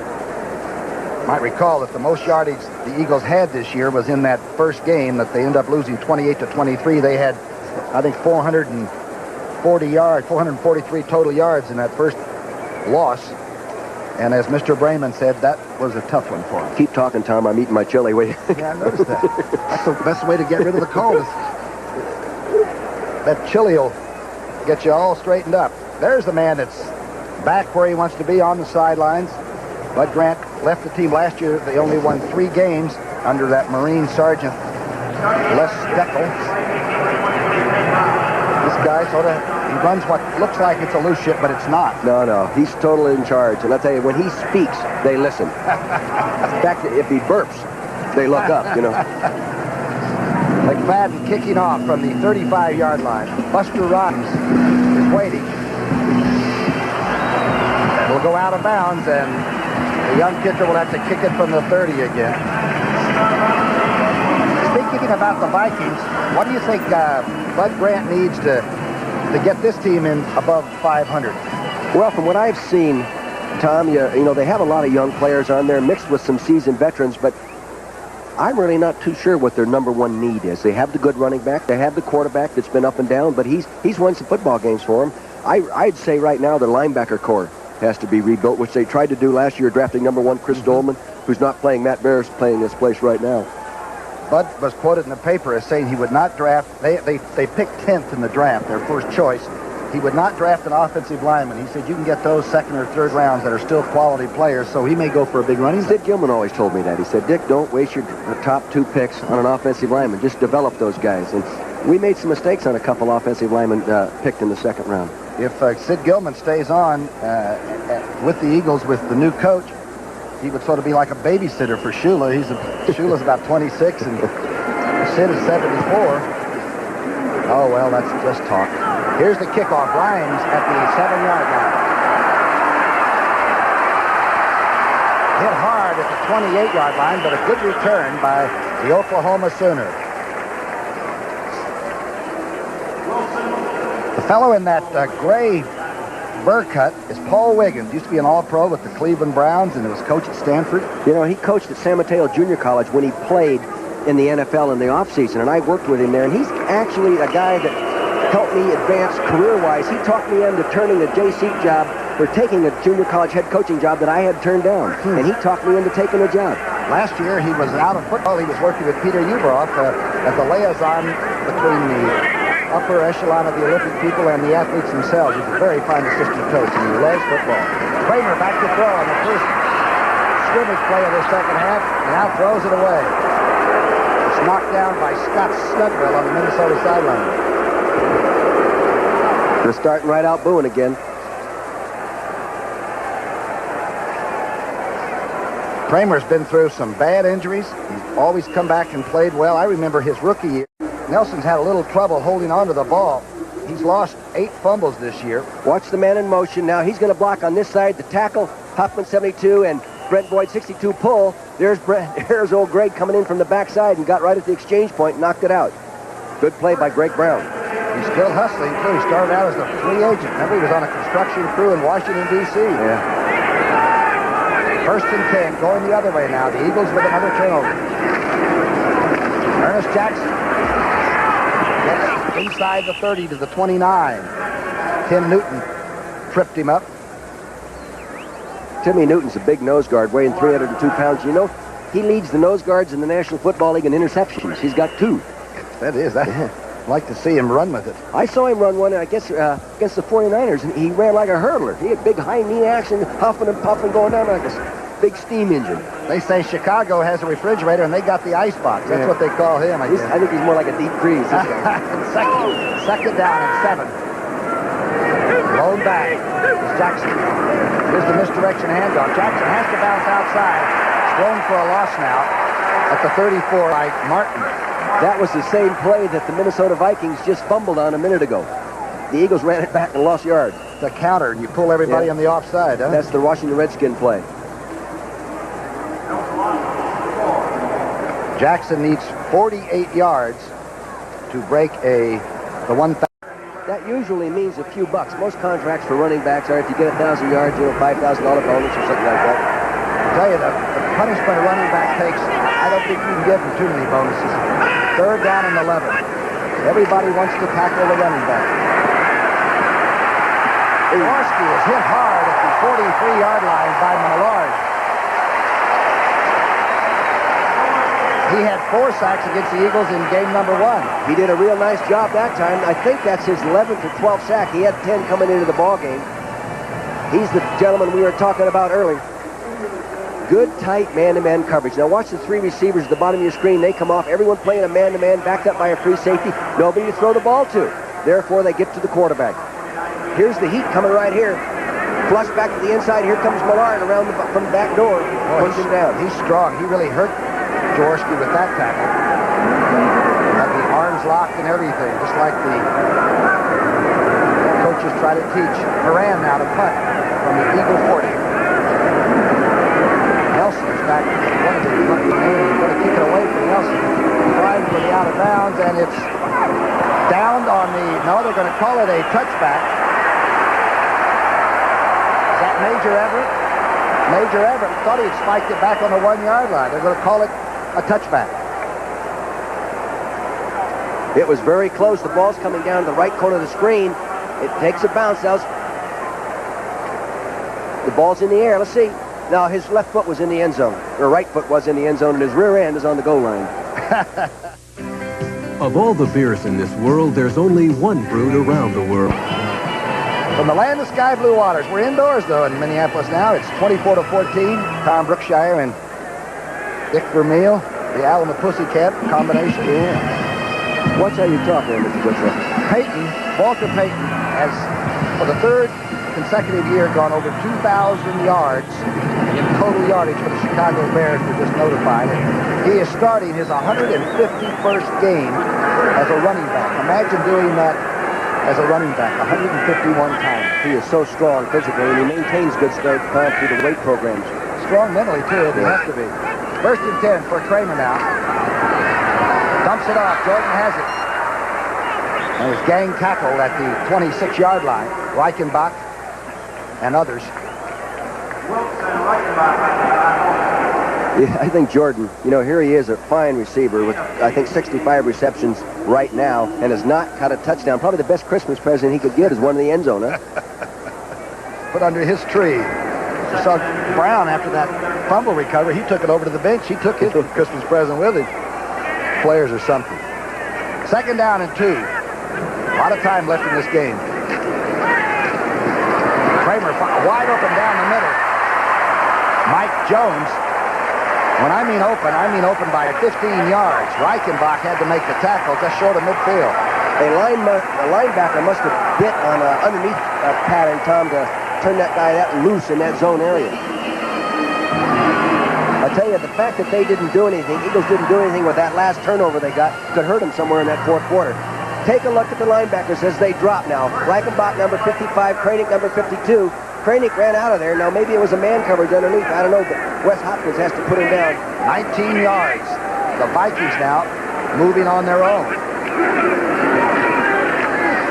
Not much running room there. Brown maybe gets the line of scrimmage.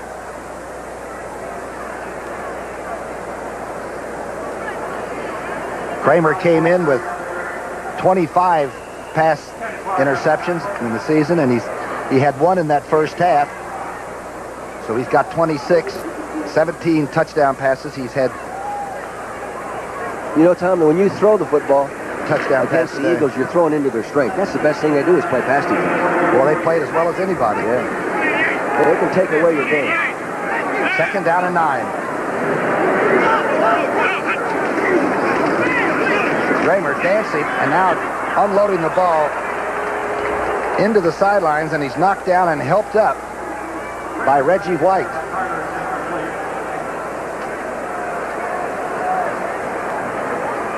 (20-13), Cincinnati hanging in there. They can score points. Miami 14-0 over Buffalo. 24-10, the Jets safely in front of Cleveland now. Nope. New England wins.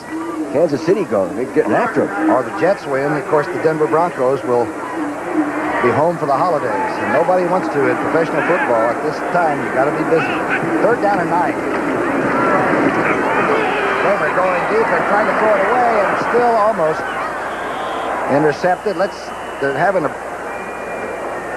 flags are down at the 44-yard line, back in the pocket area. Holding against the Vikings, the preliminary call here by McCarter. I wonder where he was trying to throw that one. Was he just wasting that? He was trying to get the fade down there, and the corner rolled up and did a nice job, Tom, and forced him out of bounds. And then he came back in bounds and it appeared late. Number 72 offense, penalty declined, fourth down. Number 72. Number 72, the left tackle. See him the left side of your screen. He's getting a move back to the inside. He'd open the door in there. The only thing he can do now is take him down on a 2-point fall. That's 3 points for that kind of a pin, isn't it? Huh? That's right. Come on, Huffman. Mr. Huffman. 280-pounder. Improving, though. He's a very young player. Greg Coleman is punting. Takes a little funny reach in his giddy up and kicks it into the end zone. Boy, he hit that one. A 52-yard punt. And guess what? No flags on that play. It's 24-14 Philadelphia. My wife was having our second child, and so Anthony and I were on our own. And we went to the store, and I... El Paso at this time of the year. Both Saturday beginning at 12:30 Eastern Time here on CBS Sports. Have you ever done the Sun Bowl before? I've spoken down at Louisville before, too. Yes, I did the Sun Bowl for 5 or 6 consecutive years. Almost seemed like a whole career. First and 10. Jackson getting outside, maybe gets a yard.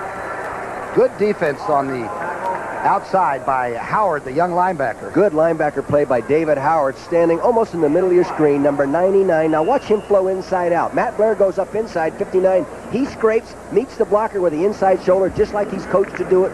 Fundamentally well-executed linebacker play. How about what Ed Jones said about Leonard Mitchell at right tackle? Ed Jones says that Leonard Mitchell had the best pass-blocking technique of any tackle he'd ever played across from. It's quite a compliment. Yeah, compliment to Ken Iman as well. 2nd down and 9. Jaworski has Quick open for a moment at the 45-yard line of Minnesota. Lee ran with him pretty well. You know, when he gets downfield about 10 yards, he all of a sudden becomes one of the fastest receivers in football. It's the first 10 yards that he isn't as quick as the quickest. Quick isn't as quick as the quick. No. He had a 13.8 clocking for the high hurdles, the 100-yard high hurdles. 50-yard throw by number 7, incomplete. The chant goes on, 3rd down and 9. Jaworski is 10 of 23 for 185 yards. 1 interception just before halftime. He's got time this time. Oh, the receiver is being bumped around, and it's intercepted and then out of bounds. John Turner made the interception. He was intending for Keith Baker.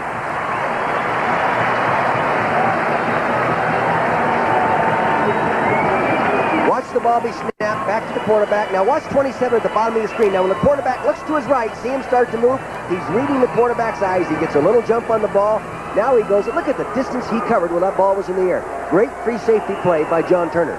Well, make him a receiver. What a great catch, huh? That's his 24th career pass interception. 24th in his career. And remember, this team came back from a 23-0 deficit and beat the Eagles 28-23. They must be thinking about that while this is going on in the first half. Kramer going for all of it. Romeo Young is closely covering Anthony Carter. You know, that's an obvious call, but it's a good call. You know, many people after a turnover come out and try to get the big one right off the bat. And if you're going to try to get a big one, you might as well go to Anthony Carter. But Roy Neal Young did a nice job of covering that. He had great position. He was watching the ball all the way, too, wasn't he? I can remember one time when this guy, he's a Pro Bowl caliber corner. Roy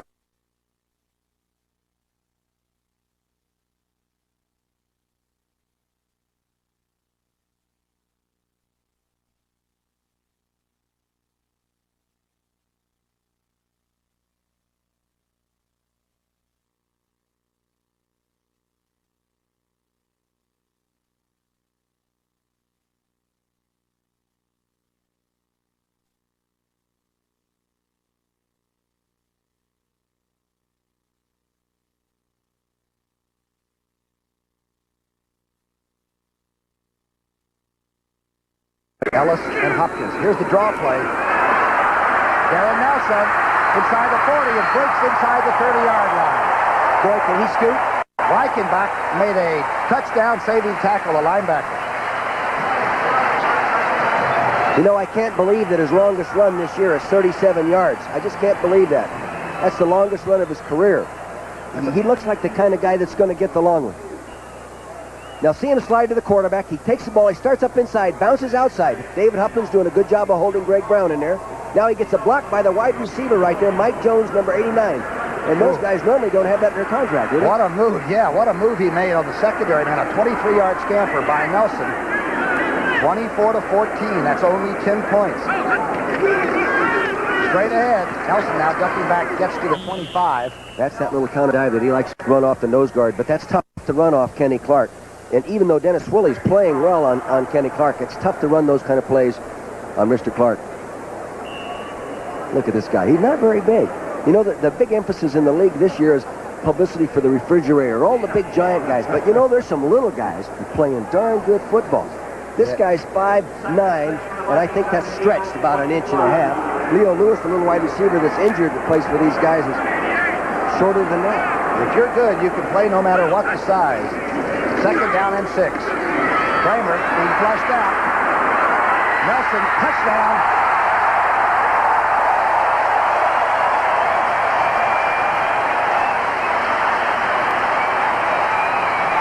Look out, folks. A 25-yard touchdown. A laser shot. On the move, Kramer hit number 20.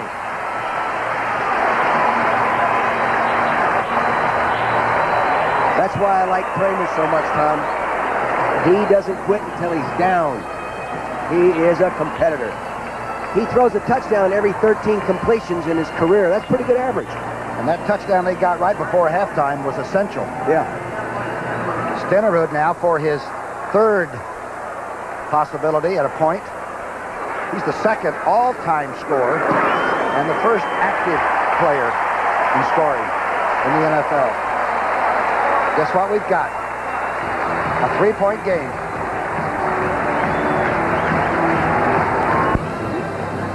Encircled, you'll see number 20 with his back to you, the halfback, Darren Nelson. At the top of the circle, Anthony Griggs, number 58. He's in man coverage in this, and it's going to take him down the hole, inside out. And he actually had too much time and couldn't cover him for that long a period of time. Darren Nelson beats him down the hole. That's a tough coverage when you have to hold up coverage that. Should Hopkins have been stayed back in safety? He'd come up to support the run maybe by accident? No, I think they were in some kind of double zone. Hunter took it at the 10 and gets a lot of trouble at the 25. In fact, he's being dragged back and the ball has been taken away. But they're going to call this one back. Action on all fronts.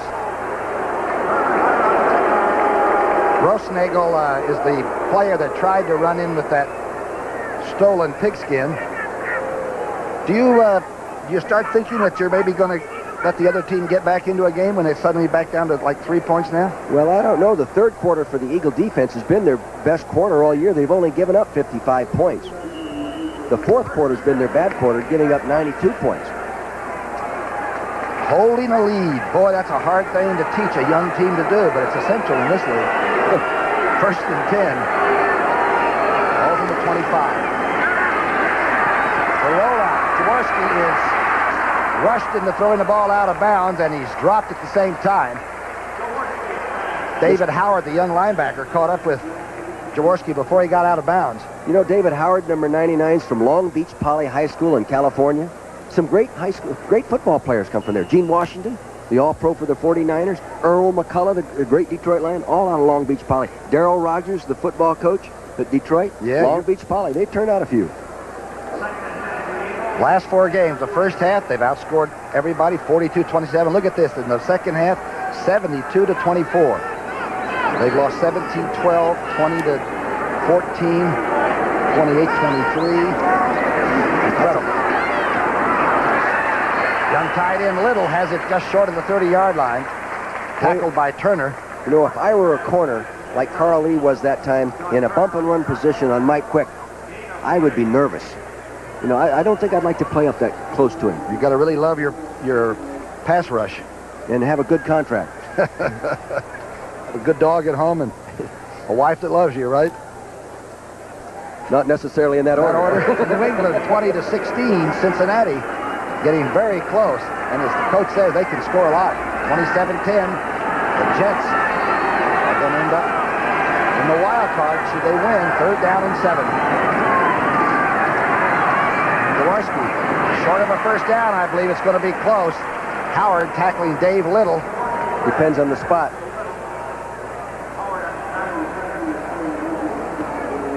Now Fred might have to make his first head coaching decision. A tough look at him right there. Look at him. Boy, does he look mad. He's going to go down and look right down the line at it. He's going to see it for himself. His son, little Brundog, I called his son. You know, he was like a rugrat all through training camp. And you could see him grow up over those years in training camp. Heck of an athlete, that young man. His daughter Lori's an All-American field hockey player at North Carolina. Yeah. Kenny Iman on the sidelines in the headset. Bruni, of course, was always standing in the shadow of Marion Campbell on that sidelines. For 19 years they were together. I'll tell you, I was fortunate to be around that pair 7 or 6 years anyway. You guys went all the way. The Super Bowl is the name of this game, and you guys were there in 80. Straight away hand to Holmes. Jackson breaks out over the 50. Jackson's going to go over 1,000 yards, and he might score. He doesn't score. He's knocked out of bounds. Let's see where they mark it. At the 5-yard line. A point to make here, Tom. That was an eye slant designed. You're hoping for a 4.5 yard per carry average with an eye slant play, and it breaks the distance. players are the people that make an offense a big play offense. All right, now they get a good block on number 96. Bernard just knocks that big guy out of there. Jackson's got the ball. Don't switch the ball out there like that. I mean, there he goes, running in. Boy, Mark Denner did a nice job on Newton. Great play and a big one. The Eagles needed a lift at this time in this third period with 5:48 left. There goes 1,010, huh? 1,010 yards. The third Eagle ever to rush over 1,000. Montgomery did it back in 1981 when he had like 1,400 yards, and Steve Van Buren did it at least 2 or 3 years. There's short one player, I think, out there. Yeah, they only had 10 guys on the field. Eagles called the timeout. There it is. Mr. Van Buren, Mr. Montgomery, and Ernie Jackson joins. What a select group, huh? And did Bruni need that, huh? Oh, you bet. It's 24-21, and the Eagles are threatening. If you Ernest Jackson this year. Ernest Jackson outside. Touchdown. No flags are down, and the crowd suddenly gets very quiet. Haddocks, good. A lineman. What a day for Ernest Jackson. having a good one. Minnesota is 21st in the league in defensing the run, giving off an average of about 140 yards a ball game. But they have been efficient, Tom. They forced teams to run 31 plays to score on the average and forced them to move the ball 160 yards per touchdown. So they've been an efficient defense. McFadden tacking on here. Jaworski is the holder. It's good. 31-21. To the left of your screen, you're going to see Matt Blair, number 59, get blocked. 99 Howard gets turned inside right there. Now Blair, 59, appears to the left side of your screen. He's getting blocked. 34-year-old outside linebacker gets blocked. He goes down on the ground, giving the running lane to Ernest Jackson. Well, that's some kind of a year he's had. To think that he was the Pro Bowl player for the Chargers a year ago and traded this September all the way to the other coast. A great acquisition by the Eagles. And, you know, I did their preseason games this year when they didn't have the running back they needed to be a playoff team. And it was a real good move to go out in this guy. And I think they got a good, didn't have to pay too much to get him. 74 yards in 5 plays. Of course, the big one, the bolt of 59 yards by Jackson. Still only 10 points apart. Now McFadden is going to kick off from the 35.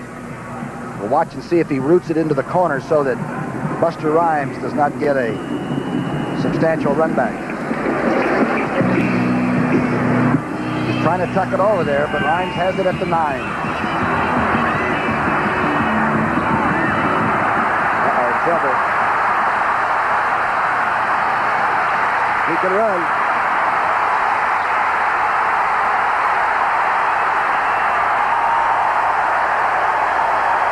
Buster Rhymes out of bounds at the 9-yard line by Waters.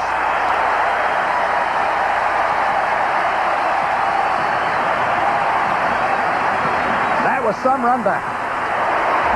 His longest to date was 55 yards, but as we said earlier in the game, Tom, he's been averaging 24.6.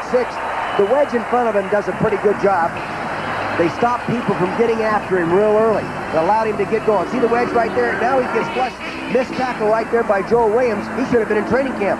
All right, now he gets a block right there. He switches the ball. Now he's a track man again. And he is a track man. He's got tremendous speed. Kranick comes over and tries to get after him. He doesn't. He was a running back for 2 years in college as well.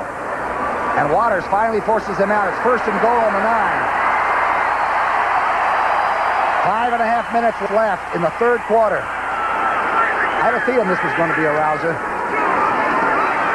Nelson, toss back. Touchdown. What a run by Nelson.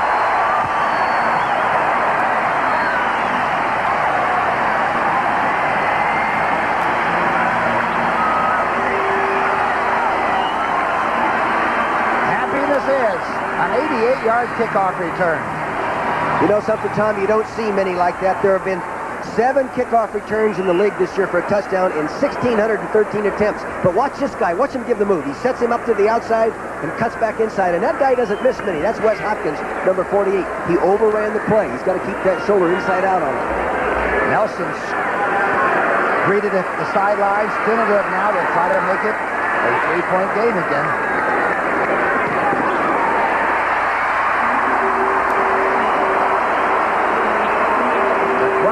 Come to life along with the Vikings. 31-28. The Vikes trying to get even for the year and finish 8-8.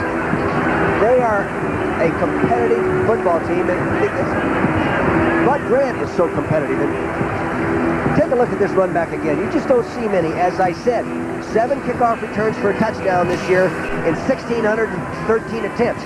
Oh, a miss right there. Joe Williams miss. Spins him around. He gets going. Bernard Wilson gets blocked.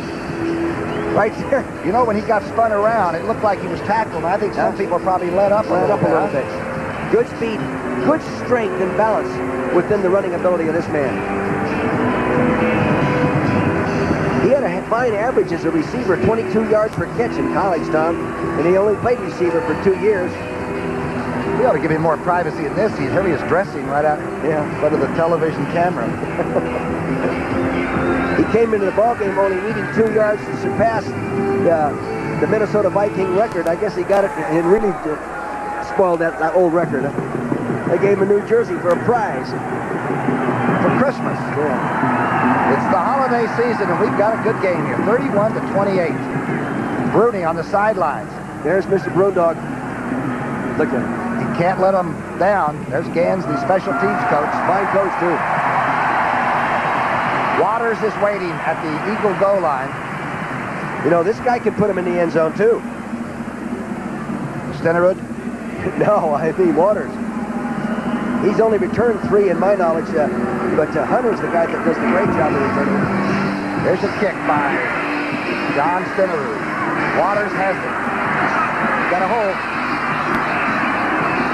Quickly closing up, though, and he's knocked down at the 25-yard line. You can never relax in this game in the National Football League. There's no such thing as a big enough lead. That's the reason it's so tough on coaches. Isn't it? I mean, when you go home, you've got it inside your head, don't you? The game plan and what did happen and didn't happen. Tom, when we would get beat, there'd be many times in the middle of the night, the night of that game, I'd wake up in the middle of the night, I swear it was a nightmare. And I'm saying, we didn't really lose today, did we? God, it was a nightmare. Just a dream. We hadn't played the game yet. That's the truth, so help me God. Hello, Darren. That's Darren Nelson. Stanford. And the wave goes around here in the Metrodome.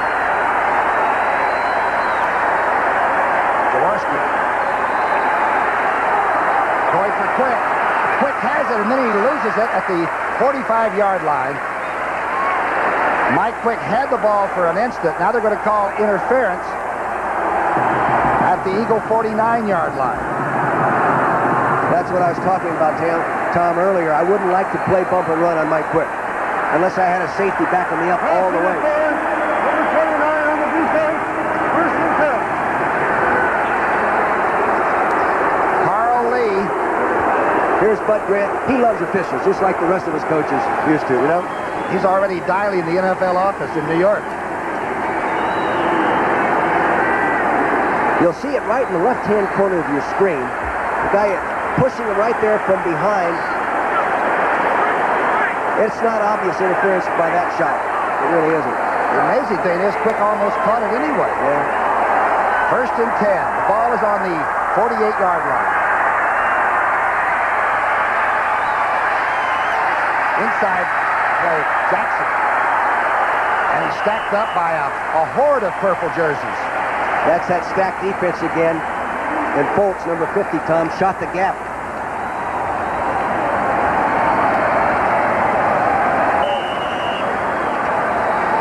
Nobody's going to the playoff, but you wouldn't know it by the attitudes of these two teams today. They are popping. Yeah, they're playing hard. It's hard to tell people that it's more than a paycheck, but it really is. 4:32 left in the third, and they're only 3 points apart. Second down 10.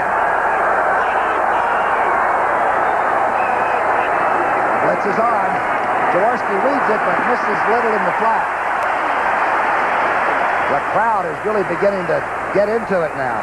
Wave after wave going around inside. Michael Haddock's got into a little fisticuffs at that time. So now it'll be 3rd and long facing Bruni's team. He's walking among the troops. He's talking to the defensive backs right now. One year in practicing, he was thrown in as a safety, showing off. He backpedaled and pulled a hamstring. 3rd down and 10.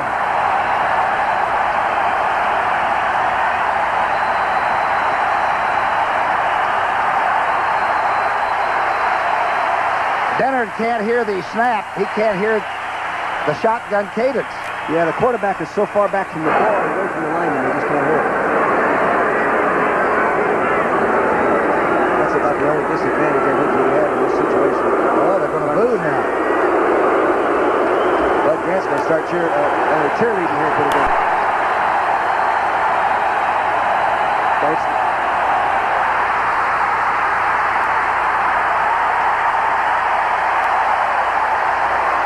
And now the crowd thinks they've caused this, and in a way they have. Hey, I can't believe they're going to call that a snap. yeah, they don't have a choice. The amazing part was that Jaworski even recovered it. He was looking the other way and walking away. Watch Jaworski start to turn his head and talk to the referee as the ball is snapped. See him right there. He's looking away. He snaps the ball. Oh, my gosh. I've never seen that happen before. Yeah, that's the first time. Fred Burney has seen a lot of football, and he's never seen anything like that either. That's Marcia Broda to his right. He's talking to the official, Dean Look, one of the better officials in the National Football League. Former player at Michigan State, an All-American. Look, he thinks it's funny. Horan now will be punting from the 15-yard line. Carter is on the Minnesota 35.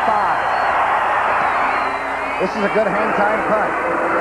Good kick. Carter takes it to 24. Carter gets to the 36. Talk about an upbeat, crazy contest. There's quarterback Ron Jaworski talking to Ted Marshall-Broda, the offensive coordinator. Take a look at this thing again. I can only remember this back in the school days, in the playgrounds when you played touch football, Look, he's looking around. There's the ball. Jaworski had a shot. And, that's like a grenade rolling around. Somebody's got to get to it in a hurry. Well, the Eagles have been an exciting team in a lot of ways. But this game is a 31-28 job.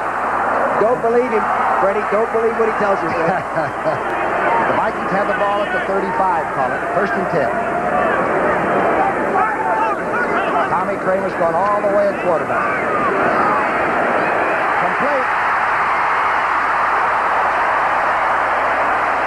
Mike Jones gets to the Eagle 43. Look at Kramer. He's clapping his hands. He's got him moving. You're going to see a man win in motion to the left and widen the defense, spread the zone, and open up the hole right inside there, and you can see number 50, Gary Cobb, couldn't make the play. The motion spread the defense on that side of the field, Tom. A 21-yard reception. The Vikings trail by 3.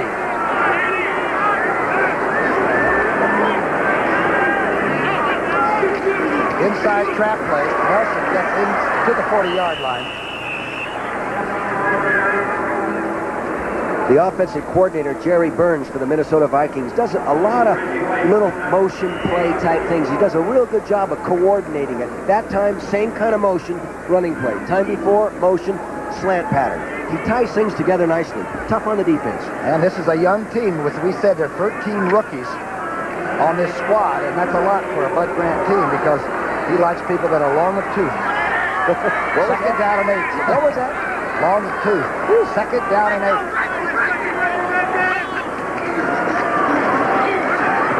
Kramer's going for it all. Carter. Anthony Carter makes an incredible over-the-shoulder catch. Reverse pivot, sir.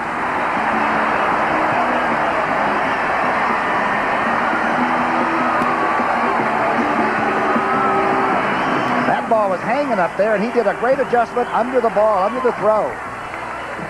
Here he is. It'll be to the right corner of your screen. He gets it off up high, and it goes way over the outside shoulder. Now watch him turn and come right on around. Beautifully executed. Wow. Great concentration. Unbelievable. And you know, Kramer threw that on about the second step. They got the coverage they wanted. This guy is 5'11", 162. I bet he doesn't weigh 160 pounds. It's first and goal on the 3-yard line. Here comes that play action pass again, Tom. Nope, hit it off. Should have passed it. Anderson goes up and over and doesn't get anything. That's the same action and formation they used to score the flood pattern the last time they had the ball. Remember that 10-point lead? Well, the Vikings may be coming on to take the lead. If they score here, they go up. The crowd senses it. The old Swamp Fox sitting at home right now and saying, hey, guys, that's my defense. Where are you? Great plays sometimes can even be great defense. That was some catch. One time we were playing Minnesota Vikings in a playoff game, and the defense that wasn't playing well. Marion called him into a huddle. They had to bleep every word he said on the NFL highlight film. Crossback, touchdown. Ted Brown.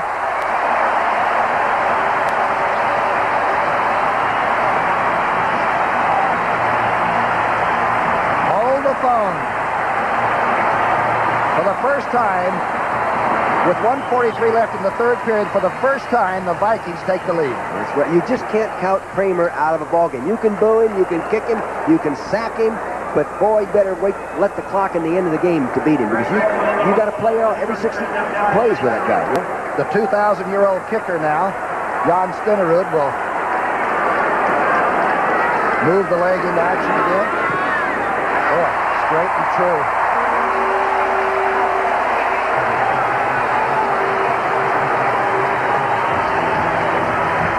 Follow the halfback set to the right, Teddy Brown, number 23. See, a little counter step, fullback clear, go up, get a trap block. Look at that, well-executed trap play in the goal line. Good trap block by number 66, singling touchdown, Terry Tausch. Minnesota by 4.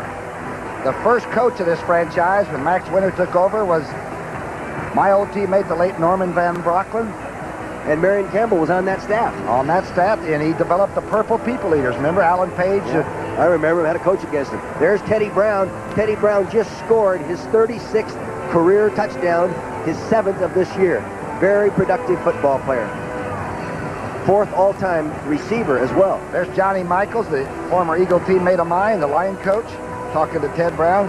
He told me some stories about you I can't really put on the air, you know.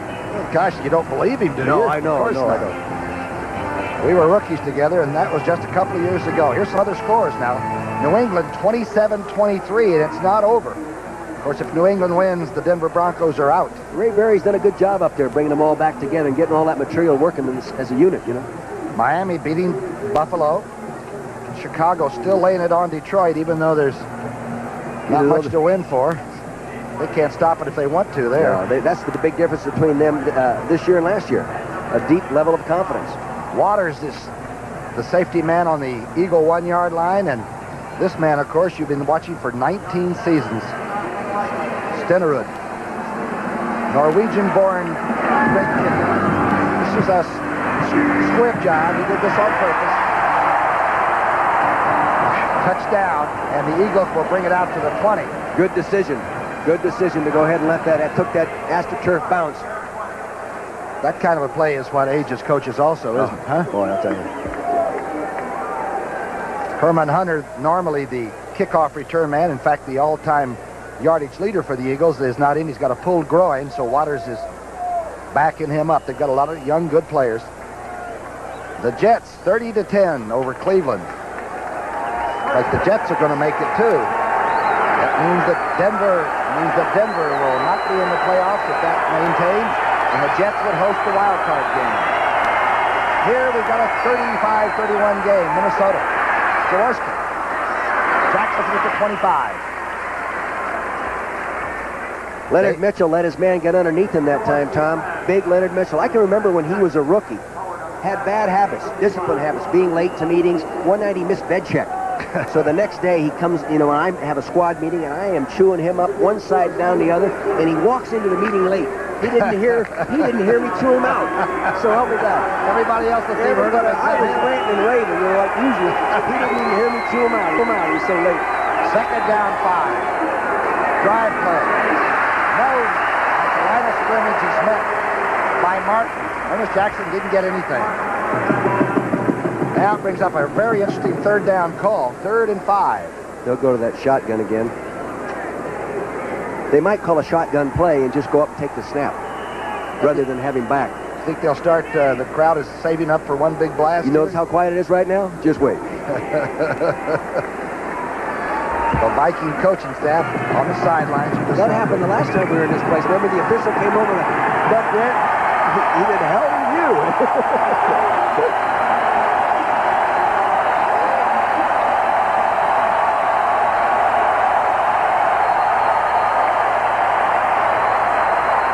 Almost intercepted, but Little has the first down and more.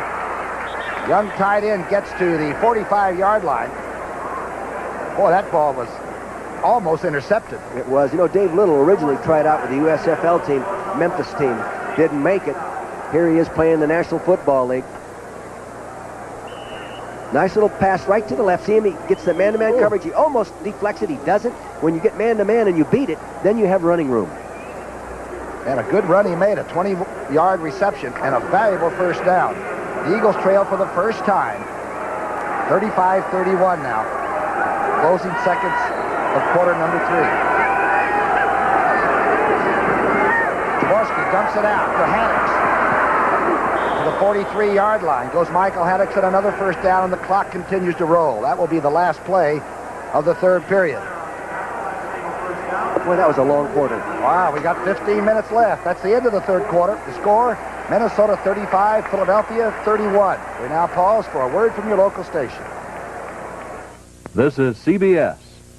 Sports coverage of the National Football League is sponsored by light beer from Miller. Everything you've always wanted in a beer, and less.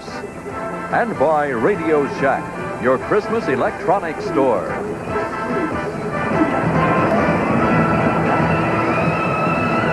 Tom Brookshire and Dick Vermeil for the last quarter of the regular season. Bud Grant, you can see he's got the headset on one sideline. Fred Bruni replacing his great friend and former head coach Marion Campbell for this last game, and here's the doozy. To the 40-yard line goes Michael Haddix.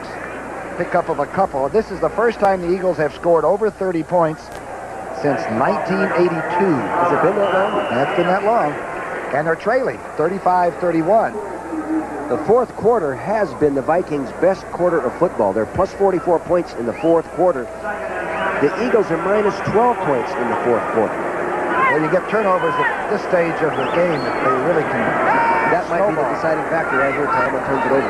Second down and 7 on the Minnesota 40. Jaworski from the shotgun. Let's see what happened. Left tackle moved. Kenny Reeves moved. You said that some defensive guys yell out their own snap count trying to foul up the offense, huh? Yeah. 66 and 74 offense. Tom, I've had players come out, especially in the goal line area, when everyone's all in those 4-point stances and all hunched up like that. Number 66 and 74, still second down. And the defensive lineman get up there and he's all sitting and he goes, fight, like that. Offense jumps offside, they move it back, and everyone's screaming, and they're all looking. Who? I didn't say anything. That's dirty pool. That's not ethical. It's effective. 10 penalties for 93 yards against the Eagles. Now they're on the 45, and it's second down 12. Big difference. Jaworski's being rushed. Dumps it to Jackson. Ernest Jackson makes a tackle and miss. And still short of the first down, but he's back to about the 34-yard line, 35-yard line.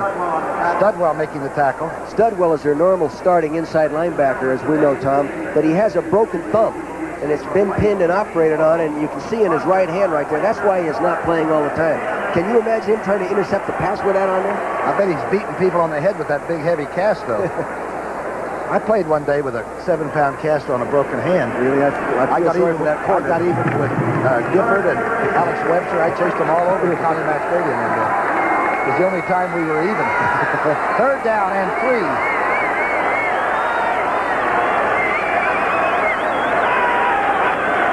Jaworski. Knocked away from Little. No flags dropped. Good defensive play by David Howard. Now what do you do? I don't know. Howard's another guy out of the USFL, played for the LA Express. There's 72 players in the National Football League out of the USFL. I think about 17 of them are starting, not including punters and place kickers. Some quality players. Horan will punt. This is even beyond McFadden's range. Take a look at that cast, Tommy, on Studwell's hand. Look at that. How'd you like to get clobbered by that as your running back walk by, huh? And he likes to do that. You know, he broke all of Butkus's tackling records at Illinois. Yes, he has. Fourth down and too much to gamble. 4th and 3, this early in the fourth quarter. A high snap. Now he's going to run with it. The gamble is off. Horan has the first down inside the 25-yard line of Minnesota. Boy, he scoots pretty quickly. I wonder if that was called or he just looked at it, saw the hole, and took off. You don't see many fake punts. Watch the snap. He takes the ball. He's sitting there. It's a call play. It's a call play because you see Cranack going out to block. Good call, Mr. Bruni. I wish we'd have had a camera on Fred Bruni at the time that play was called, because your heart's got to be in your throat. A good gamble on 4th and 3. And now they have a first down, deep in Minnesota territory. Field goal won't do any good. A touchdown is needed. Jaworski is in the grasp at the 31-yard line. Martin was first.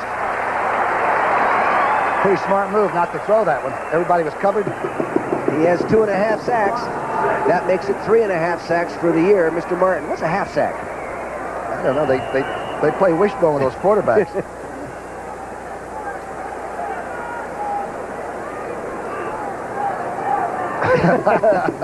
Oh, darn it. That's a good shot. The Eagles now, 2nd down and 16 following that sack. Just under 12 minutes left.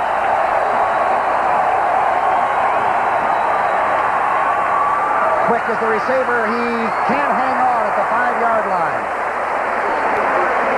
Mike Quick turned back and almost had Willie Teal beaten for it, but just couldn't come down with it.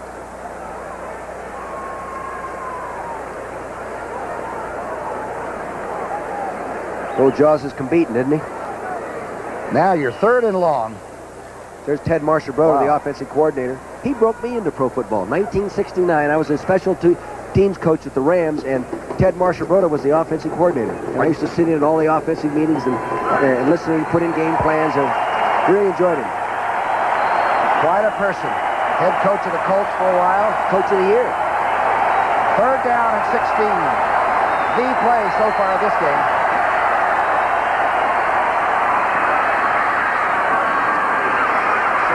Down. This is Baker. Baker still on his feet. Now he's tackled at the 26-yard line. Boy, Browner stayed with the young receiver and got him. It's a 43-yard field goal attempt, I think, Tom.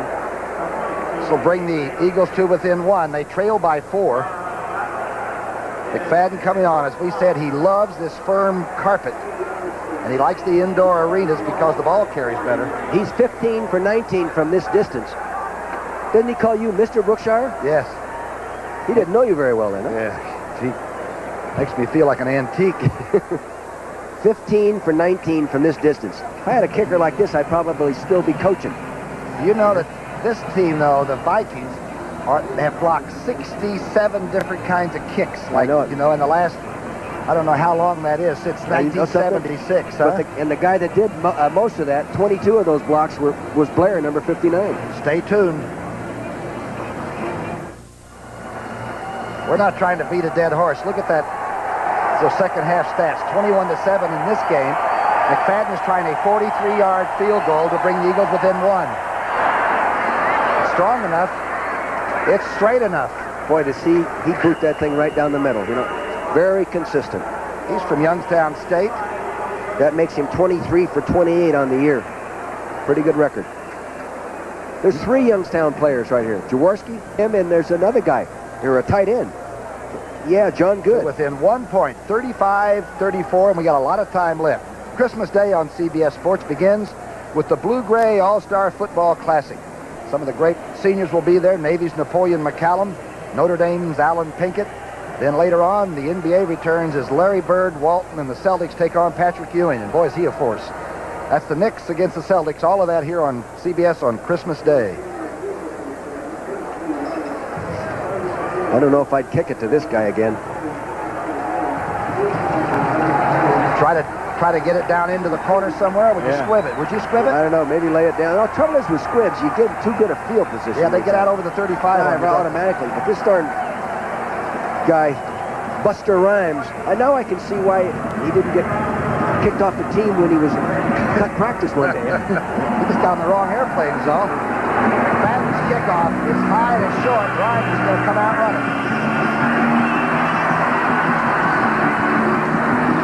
Not this time at the 28. Good coverage. Rhymes Good coverage. Smothered. Craynack down under that very quickly. New England is a wild card. The final score in now, and it wasn't easy. 34-23. It's been a long time since they've been in the playoffs. The Jets are also going to host the wild card now if they continue and beat Cleveland, and this means the Denver Broncos will be sitting around in a foot of snow out in the Mile High area. With 11 wins. Can you believe that? Yeah. And not in the playoffs? And they came back from the other side of the great beyond. This is Buster Rhymes is hurt.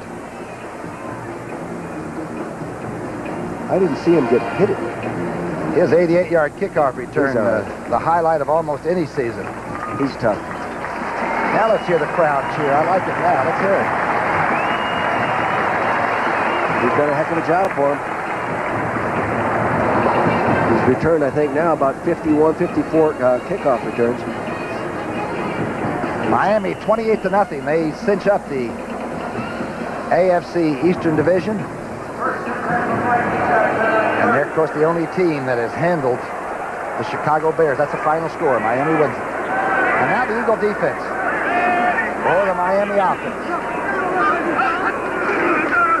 Trying to run for the clock. This is Anderson on the outside. Gets to the 35 before Reggie White tackled him. Now, you're not a good running team, but if you would run right now, the clock would... Yeah, you need up some time. This guy throws so many passes in 2 minutes. I really think sometimes teams are not real good running teams because they don't run enough. That's all. They just don't call enough. Well, the line almost forgets how to do anything but pass block, don't they? Well, that can happen, I guess, but it does sometimes make you a little passive. How about I'll tell you, though, Tom, of the 14 top teams in rush attempts, 10 teams are winning. 10 of them. The very fact that they rush it a lot. Huh? That's right. And at the top 14 teams' pass attempts, 7 of them are winning. And 7 of them are losing. That's interesting, isn't it? Yeah. I don't know what it means exactly, but it's interesting. No, in fact, it's 6 of them are winning and 8 of them are losing. I was wrong. Second down and 5 now. Don't forget the game coming up decides the last playoff spot. The Cowboys and the 49ers. If Dallas beats San Francisco can forget it. I'll tell you, Tom, you were with us. The first time the Eagles made the playoff in our program, 1978, we were at a party at the Bookbinders hosted by Albert and John Taxon. When you heard about it. And we heard that we had made the playoffs because I think a game that Green Bay was involved in and something, they beat somebody and put us into the wild card game against Atlanta. Remember that? Yep. What a great, in fact, it was the best party I think I've ever been to. Yeah, I bet it was. That's the one that put you over the top and started the program at full speed. Second down and 5. The reverse play to number 89, Mike Jones. Jones is tackled at the line of scrimmage by Ellis. He tackled himself on that one. That's just poor running. Kramer was trying to block for him, and he ran over his own quarterback, I think. He found somebody he could run into. That was just poor running. That play was executed well enough to be a bigger play than that. We were in the Eagle locker room a couple of weeks ago, and Johnny McDonough, our director, had a great CBS scarf around his neck, you know, for the cold weather. And Ellis said, I need that. I want that, you know. So McDonough gave him that scarf. Right, but that guy with the contract he's at, he can afford to buy a box full. Put a car around the scarf. He's done a great job for a 12th round draft choice, Jerry Ellis. Third and 5. It is first down at the 41-yard line.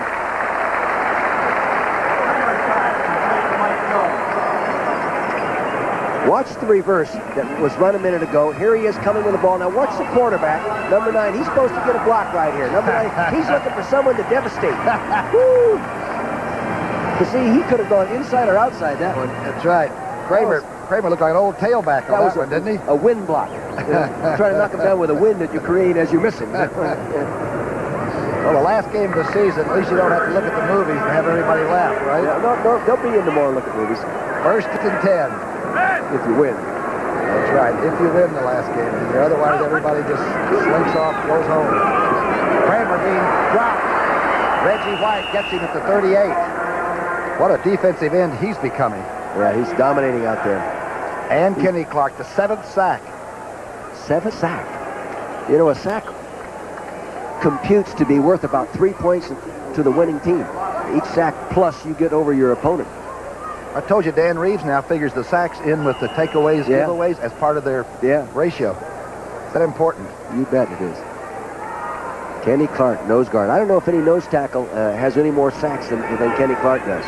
He's a team player, too. Really like him. He came into the ballgame with 35.5 career sacks.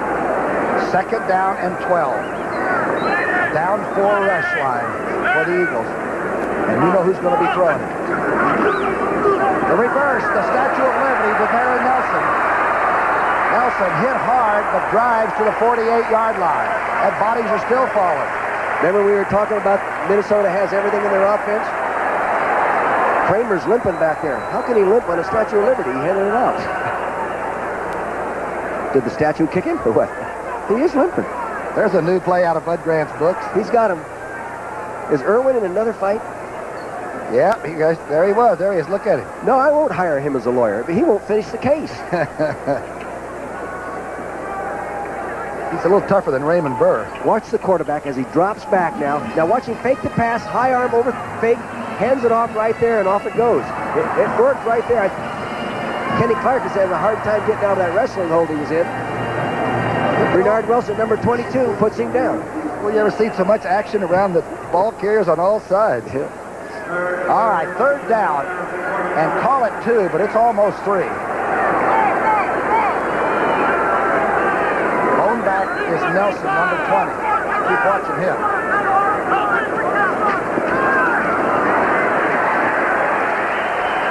Did he have the first down? I think he made it.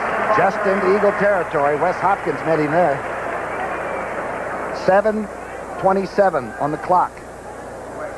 Minnesota 35, Philadelphia 34, and the Vikings never led until the 3rd quarter. You know, the other thing with a Bud Grant team, you can't predict him doing the usual. I mean, for example, the smart thing to do for a lot of people right now is, like you said, hang on to the football, eat up the clock. But he's liable to throw right here on 1st down. You know, that's just, and go deep.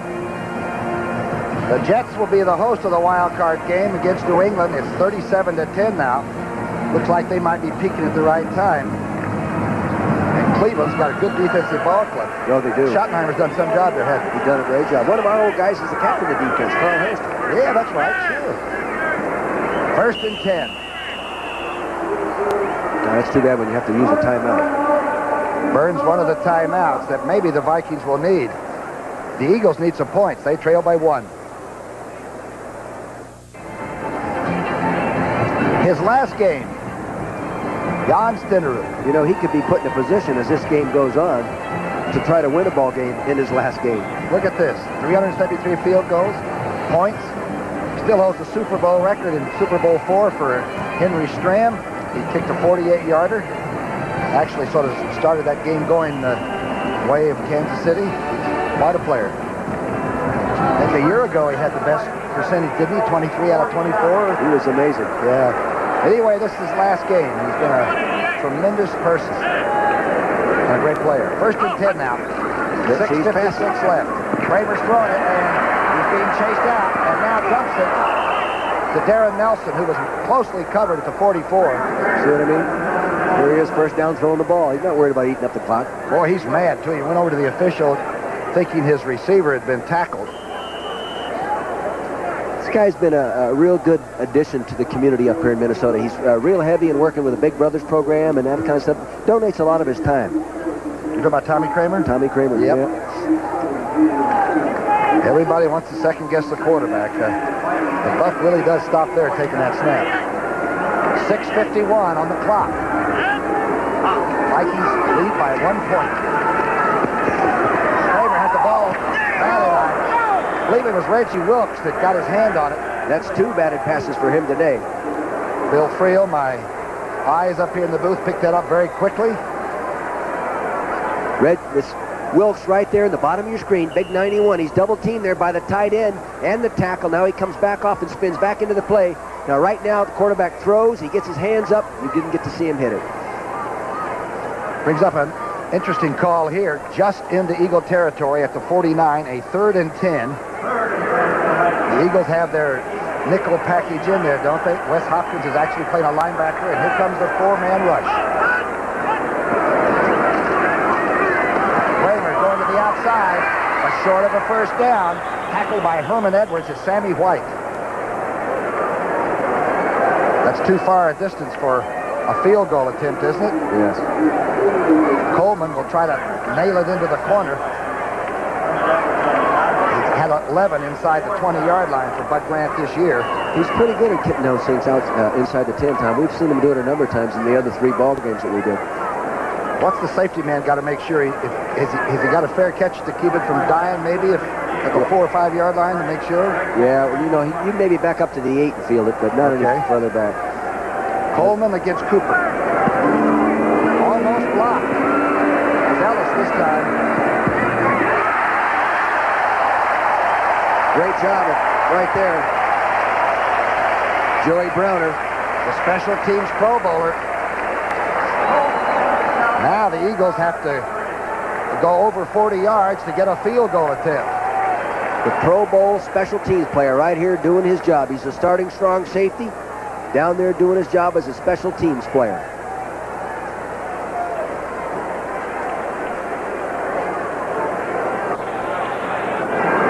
Cooper almost had that ball hit him. I know it. They all got their hands together and they said, all right, guys, we've got him down here. Let's keep him down here. They got to get a 40-yard attempt somewhere in there to give McFadden a 40-yard field goal to win. Knowing Ted Marshall-Burrow like I do and just following what the Eagles have done in the past, you know, like they beat Atlanta on a play in the overtime out of this area, they'll throw the ball. When Quick went 99 yards in the overtime, that takes a lot of nerve to take the snap and throw it down in there. In the Viking end zone where all those fans are. They're giving the Eagles huddle a little bit of static right now down there. This is a great city for pro football. This place is sold out. Last game of the year, no playoff hopes. There are cities right now that they have the ball game. There's 24,000 people there because there's no hope. You've got to give credit to the Minnesota fans. Great fans. You know, the NFL average this year for all the games is 59, right at 60,000. Really? It's really come back. Of course, the playoff situation has had everybody... The ratings have really gone up since they put you and I together, too, haven't they? A lot of broken sets, but a lot of people are watching. A lot of baloney, too. 5-5-5 in the 4th quarter of the last game for both of these teams. And at a point apart. I think that's a pretty good matchup.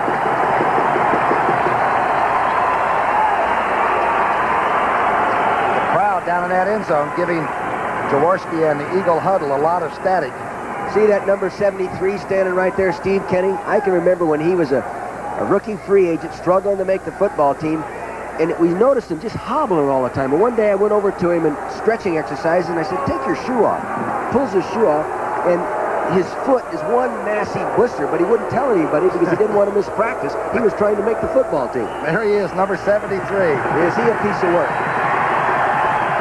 Okay, the crowd gets into it and the Eagles have to drive at least 50 yards to get a field goal shot to win.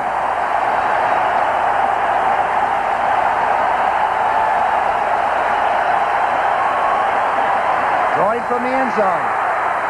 Haddix has it at the 10-yard line. And is driven back to the 6-yard line. Jaworski did a good job of getting that one off. He's had a lot of practice over the years in Philadelphia getting the ball off under harassment, you know. Somebody put a pretty good rush on him. I believe it was Matt Blair, was it? I'm not sure. No, I think Blair was dropped off. I think it was the defensive left end again. Fred Bruni, head coach for this game. Looks like he's Saying composed. he'd like to be a head coach, but for some reason, no one ever really considers him now. But he is a fine football coach. Along with the players that play for him, respect him like gangbusters. Second down and 4. Inside handoff. Jackson comes out for the first down, running with the ball covered up with both arms. Gets out to the 15. The backside defensive end on that play, Keith Millard, 75, has got to come down inside and make that cutback tackle, and he's not doing it. Good job of blocking by Ken Reeves, number 66. Take a look at the blocking on the left side here as they come off the ball. Steve Kenny, 63, Reeves, 66. On the right side is big Leonard Mitchell. He gets stuffed a little bit. Ron Black. See that cutback hole? That's got to be filled. In fact, actually, Millard overran it. Jackson loves that. That's when he broke off in a long run. Yeah. You can see the clock. It's inserted there. And it's 1st and 10. Jackson is 102 yards rushing for the day. Jaworski going for a quick, and the receiver had broken off his pattern. And the closest person to the ball was Carl Lee, the defender. Ron expected him to run a fade against the bump and run coverage, and Mike Quick didn't do it. Breakdown of communication. Tommy McDonald used to run his own pass routes. He got open a lot. Did he? But he scared. Throw me a long one. I'm going over here. When I get to the number, I'll break right. That's right. Ernie's up over 100 yards, 102 yards, 23 rushes, 2 touchdowns. But all this won't mean much if they don't win this one for the swamp box. That's what they're trying to do today. Second down and 10.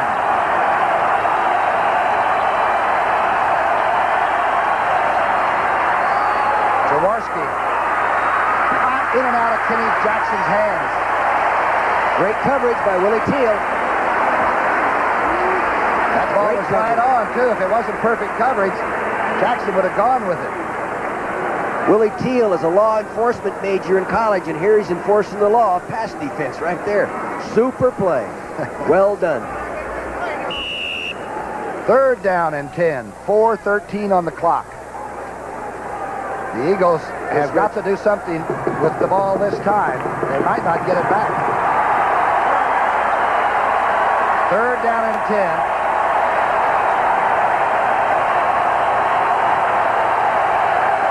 Kennard says he can't hear. Remember what happened earlier. I guarantee he won't snap it this time until he can hear. Minnesota's got a couple fresh defensive ends in the ball game to pass rush. They have Bob Smith playing left defensive end over there on Big Leonard Mitchell, and they have Neil Elsher over at number 73 playing the defensive end. They don't play very much, so they're really fresh right now to get the good rush. You cannot penalize a home crowd.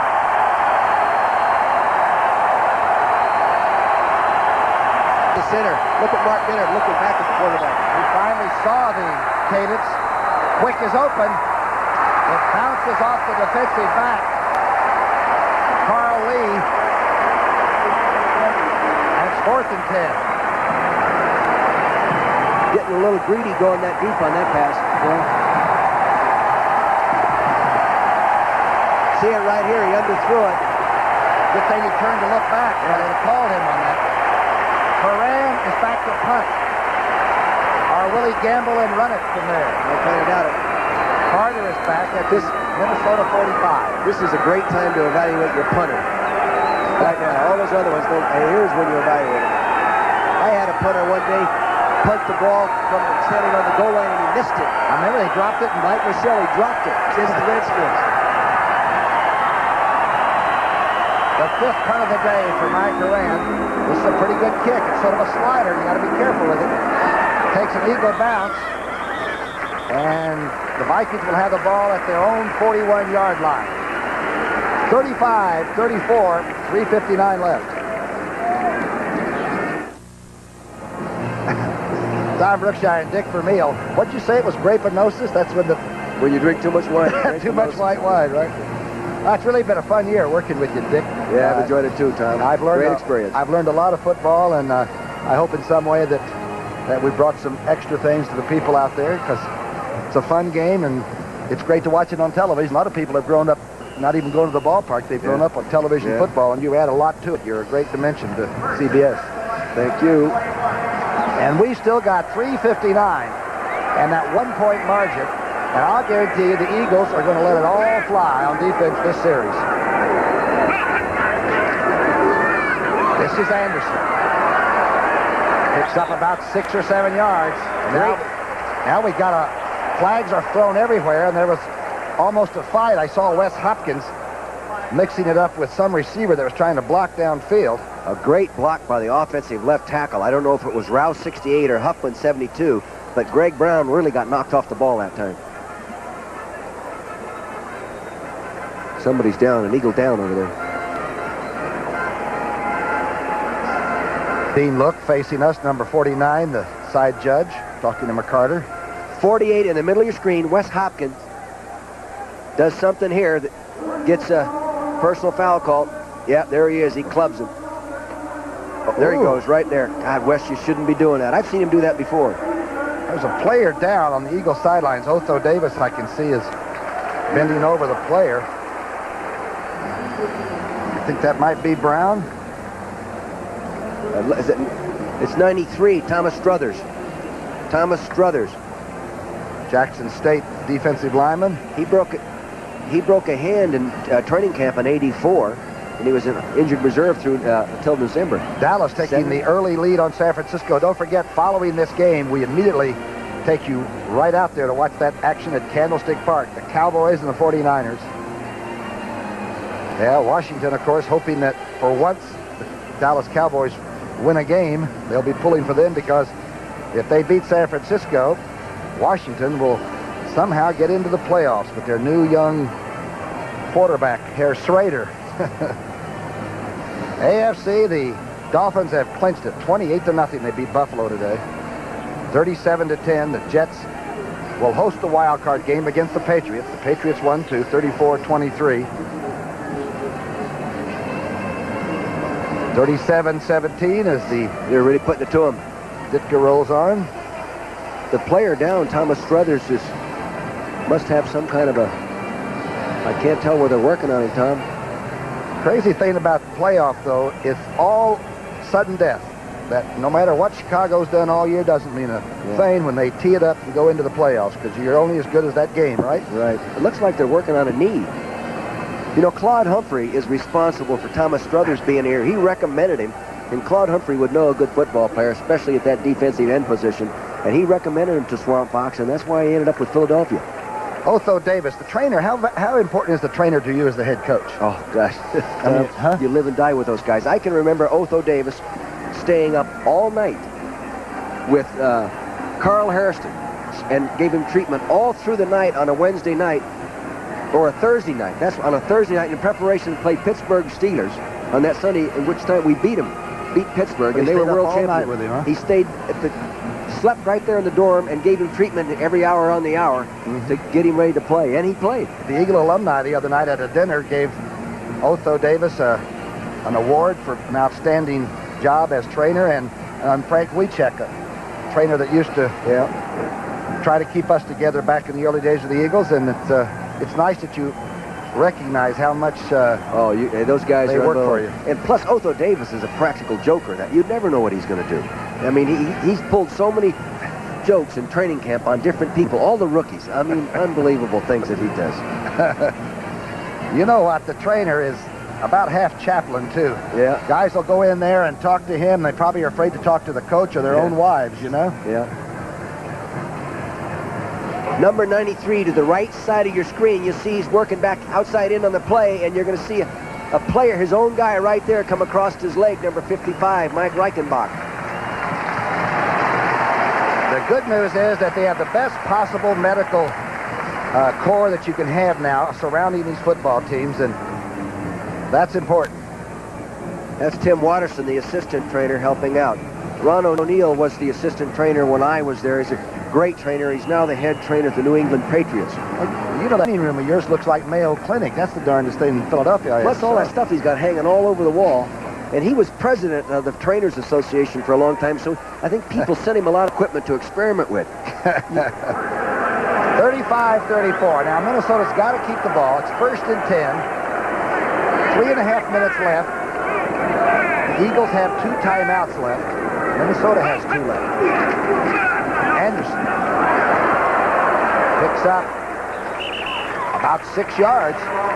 Pretty good-looking bull run that time. I tell you this, though, you can't sit here and predict that Bud Grant's team will just try to run the clock out. It's amazing. You know, the one game we were doing with them, remember they went deep for a big one.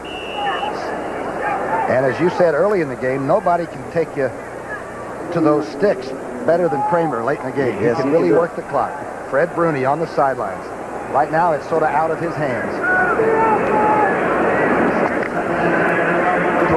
Tommy Kramer has 14 final 2-minute drive wins in his career. Second down and a long 3, maybe 4. Anderson thrown for a loss back to the 45-yard line by Darby. There's one timeout now. Yep. The 2-minute warning will give them one chance to stop the clock. Right. All he needs is a field goal shot. McFadden is waiting, but the Eagles don't have the ball. 3rd down and 6. 3rd down and 6. Kramer out of bounds, and the Eagle defense would have made Swamp Fox proud. There's McFadden now, the barefooted one. They'll try to get it close enough so they can swing the leg. Imagine, the difference between here's a young guy in the league as a kicker and then the old-timer retiring today. What a contrast in 2 kickers, huh? Yeah, I call him Mr. Stenerud.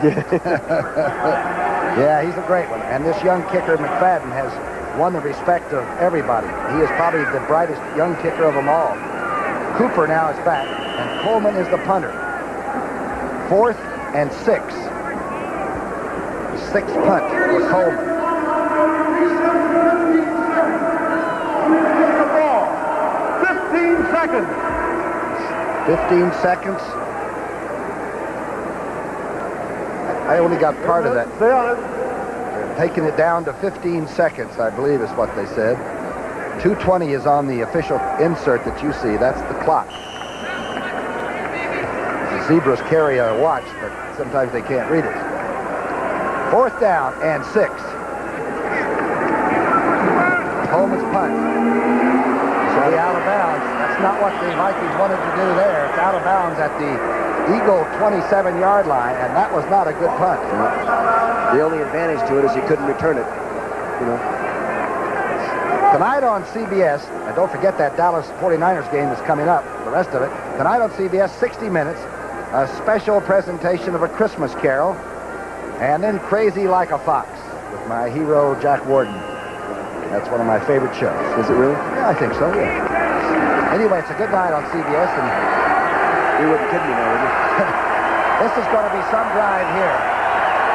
1st and 10 on the 27. Shotgun. Jaworski with time and underthrows Kenny Jackson at the 44-yard line. The pressure was handled. They got a 4-man rush in there. Pretty good rush. Ron Jaworski's had some problems late in the games the last month. I'd like to see Ron try to get those 7- and 8-yard gains right here, and not be throwing 20 to 25 yards downfield, because those type of passes are a lower percentage, and that's obvious. It's a good point. That's what probably they're sending in the information. 2nd down and 10. Jaworski has thrown the ball 40 times already. Completing the flat to Hannix. He's got speed. So he got a block. It's finally knocked out of bounds at the 45 by Teal. He got a block by Jackson out there that allowed him to go ahead and really get the corner turn. Where did everybody go? Man-to-man coverage, and the inside guy didn't get out there on him. Some linebacker must have gone to Duluth. Can't believe he wouldn't have anybody assigned to cover the first back out. I think there had to be a guy assigned to him. Just didn't get there. A 17-yard pickup. McFadden is 2 of 5 over 50 yards, so they've got to get inside the 30.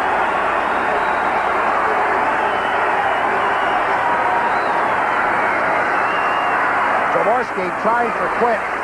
He's closely covered by at least 2 Vikings. Browner was the safety man in charge. It would almost balance things out. in this series. But the teams play each other twice in 1 year. Minnesota takes it away in the fourth quarter last time. You know, balance it out. Eagle take it away this time. Can this be the quietest place when it's quiet and the noisiest when it's noisy? It is. I mean, it's very silent. Listen, we want to thank the people that make this possible. Executive producer Terry O'Neill, the senior producer Charles H. Milton III, the old rancher from Colorado. Red Eye. Michael Burks, who is our head coach. And Michael, you've done a heck of a job, Mike, regardless of... That's right. What everybody else says. Right? We have a great time, and it's a team effort. And you give us our game plan, and we hope it works out. Johnny McDonough, the R.C. Gorman of the director's world, gives you all the great pictures. Bob Rowett, Lisa Elias, Bill Nader, and all the camera people and audio people that make it work. It's more than just a couple of guys sitting on television. Craig Gleber, who does all our numbers and stats, and Craig, it's been great working with you all year. And Billy Friel, who tries to keep me out of trouble by giving me the numbers. Impossible. But it's really been fun, and we appreciate you people. I wish we could mention every person that technically helps us. And McFadden knows he's going to get the call. And I just wonder what goes through kickers' minds when they know that it's going to all come down to them. That's Dr. Phillips standing right there, Tom, with the mustache. I didn't recognize him for a while, that big stash he's got on that lip. Looks like a Russian general. McFadden back there isn't even breathing right now. But I'll tell you, he's a fearless You know, the one thing right inside, now, the Eagles got a little edge in terms of predicting coverages. Minnesota can't afford to go to just pure zone. Because if they do, you know, you can get those 10 and 12-yard gains, and all of a sudden they're in field goal range. They'll have to probably stay with man-to-man combinations. Bud Grant knows that McFadden might win this game. McFadden is 2 of 2 today, 26 and 43 yards. Shotgun. Complete to Jackson, who holds on. Short of the first down at the Viking 46. Matt Blair drilled the young receiver there. Minnesota did a great job of jamming the receivers on the line of scrimmage that time. They were fortunate to get deep enough to clear out for that underneath pattern. The Eagles have one more timeout left. 3rd down and 2. Jaworski to Quick. Quick pull down from behind at the 35. Lee making a shoestring tackle. They're at a 52-yard field goal right now, Tom. That's too far, isn't it? Yeah. It's not too far, but the percentages aren't as good. We said earlier that the natural grass at San Diego, young McFadden missed 2 field goals. He's never missed 2 in one game before. He likes the carpet. Flags are down. Let's see what this is. It's on the Vikings. They're probably going to take the gain and decline the penalty, the Eagles I'm speaking of. Holy mackerel, what's that? Personal foul. One up the ball. It's a head ball. Number 30 on the defense. 15 to the dead ball spot. First down. Number who on the defense? Number 30. That's Isaac Holt, the defensive back. He must have hit a receiver away from the action. He was up playing bump and run, I think. The point here is, how long do you go before you take the field goal now and kick it? Do you want to fool around and take a couple of snaps? Yeah, I would. I'll tell you, don't give this guy too much time. I just wouldn't want to fumble a snap or lose the ball and not get a chance to kick it. I wonder what Coach Grant's thinking on that call. This would be from the 27-yard line, so it would be a 37-yard field goal attempt if they tried it now. The Eagles are out of timeouts. I'll tell you, that's a decision you got to make when you're out of timeouts and you've got a first down at the 20. The ball would be held at the 27. That's a 37-yard field goal attempt. That's a gimme for him. That's a chip How shot. much longer would you wait? He's 10 for 10 right now, but I don't know if I want to give Minnesota a minute and 30 seconds. Oh, boy. That's right. Kramer might take a right back down, huh? It's 35-31. He may have to go to the men's room. He's been drinking water on the chug-a-lugging one cup after another on the sidelines. There's Stenerud. He's been through this. Well, when you're born in 1942, second year of World War, you've seen a few games come through. Yeah, you bet. Look at this. Now he's on his 4th cup. I want some of that. I really wonder what is going through your mind. Is he just thinking like a golfer? Is he just thinking about relaxing and stroking it? I guess so, huh? He is so calm. You know, and so he's like Clark Kent, a meek, mild-mannered kid until he gets in position to kick. Then he's a gorilla. veritable bulldog, right? Okay, it's 1st and 10. The Eagles have got the regular T going, the I. Jackson covers it up. That's a good guy to hand it to. The 21-yard line, he loses a yard. Minnesota called time. Minnesota uses one of their timeouts, so they'll have one timeout left. There's the man of the moment, of the season. The last game, the last minute and 23 seconds, and he's going to decide whether they win one or not. Did I ever tell you the story on Horst Woolman? In this same situation for me, like my second year there in Washington. We were playing the Redskins in Vet Stadium, and we had a chance. We drove it down the field. We had a chance to tie the ball game up with a field goal. And he's standing over next to me, and I said, well, Horsey, what do you think? And he says, how about a fake? You're in trouble when your kicker doesn't want to kick you, huh? He went in and kicked it to the left about 5 yards, and they beat us. How about a fake, huh? How about a fake? Brad Bruni, his first game as a head coach, and the team is trailing by 1 point. Remember, the Eagles led the entire game till late in the third period, and that's the first time the Vikings went ahead. It's been a great game to do. It really has. Send back to Philadelphia and to these fine fans in Minnesota.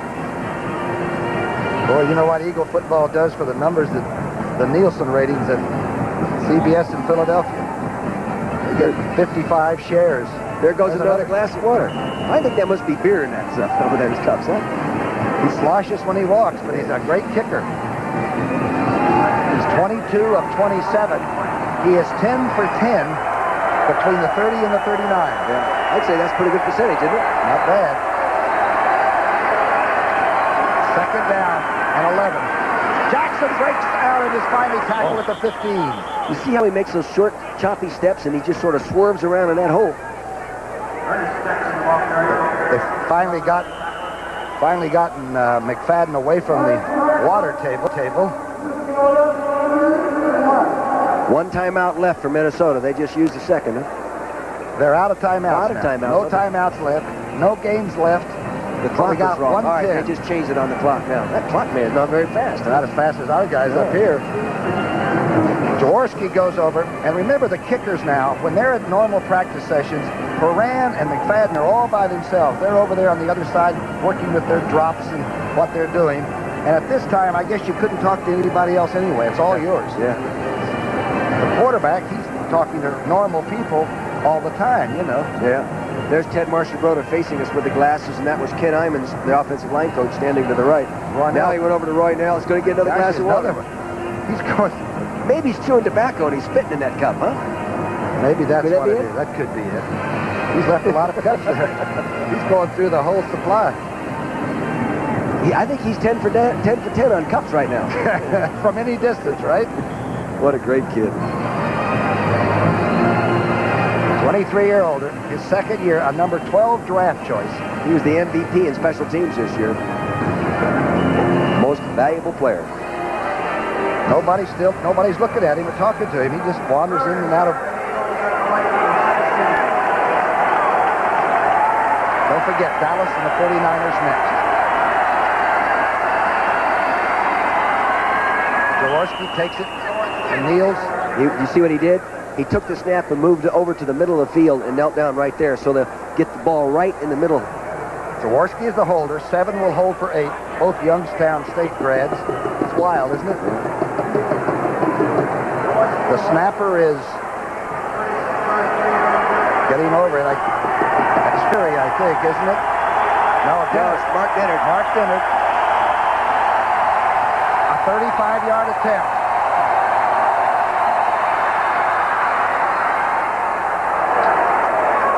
McFadden wins. I bet he goes right back over to the water table.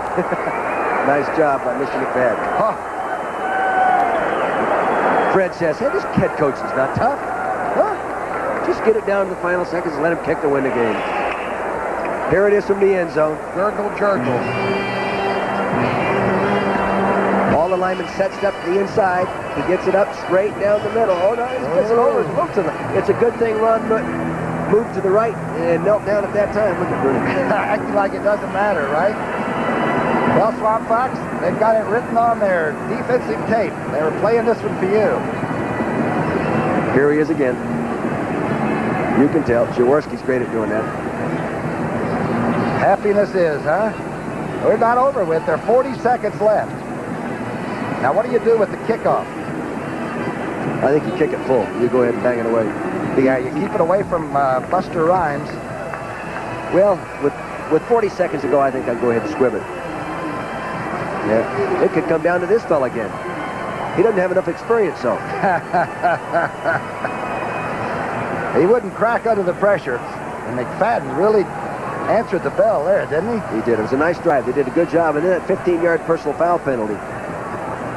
Buster Rhymes, the man you're looking at, has 162 yards in kickoff return yardage today. I'm curious to see what they do here. I wouldn't doubt that they squibber down. No, he's kicking it away. Kicking it full, and the defense will go to work. Rhymes will take this one. Now he's got it.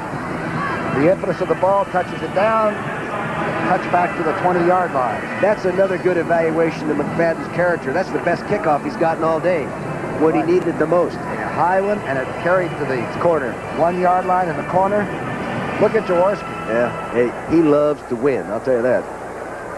Well, you can play a lot of good, relaxed golf when you've won that last game of the year, you know? Well, he owns his own golf course now, so he can just walk out there and almost in his backyard and pouncing around on that little round ball. Hope he lets us caddy out there someday.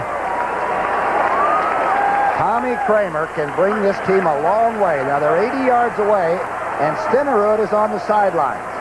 No One of the great kickers. Carter and Sammy White, the receivers. No timeouts left. Kramer, Reggie White tackles the quarterback, and there is a flag thrown right in the middle of the pile. That is the 8th sack, I believe, the most the Eagles have. That gives them gotten this year. 53 sacks on the year. That's a pretty good job. Last year they had 60, 4th best in the NFL. They came into the league 13th in the NFL with 45. That's a lot of sacks in one game. Holding, number 76 on the offense. Penalty declined. The quarterback was in the grasp and control. Second down. 35 seconds. Number 9 for the Vikings. Boy, wouldn't it be something if he could get it down and win the game on the last tick of that clock. Kramer throwing, catch it. It's caught by number 89, Mike Jones. She did a nice job of catching that ball right between those two people. No timeout, so the clock will continue to roll.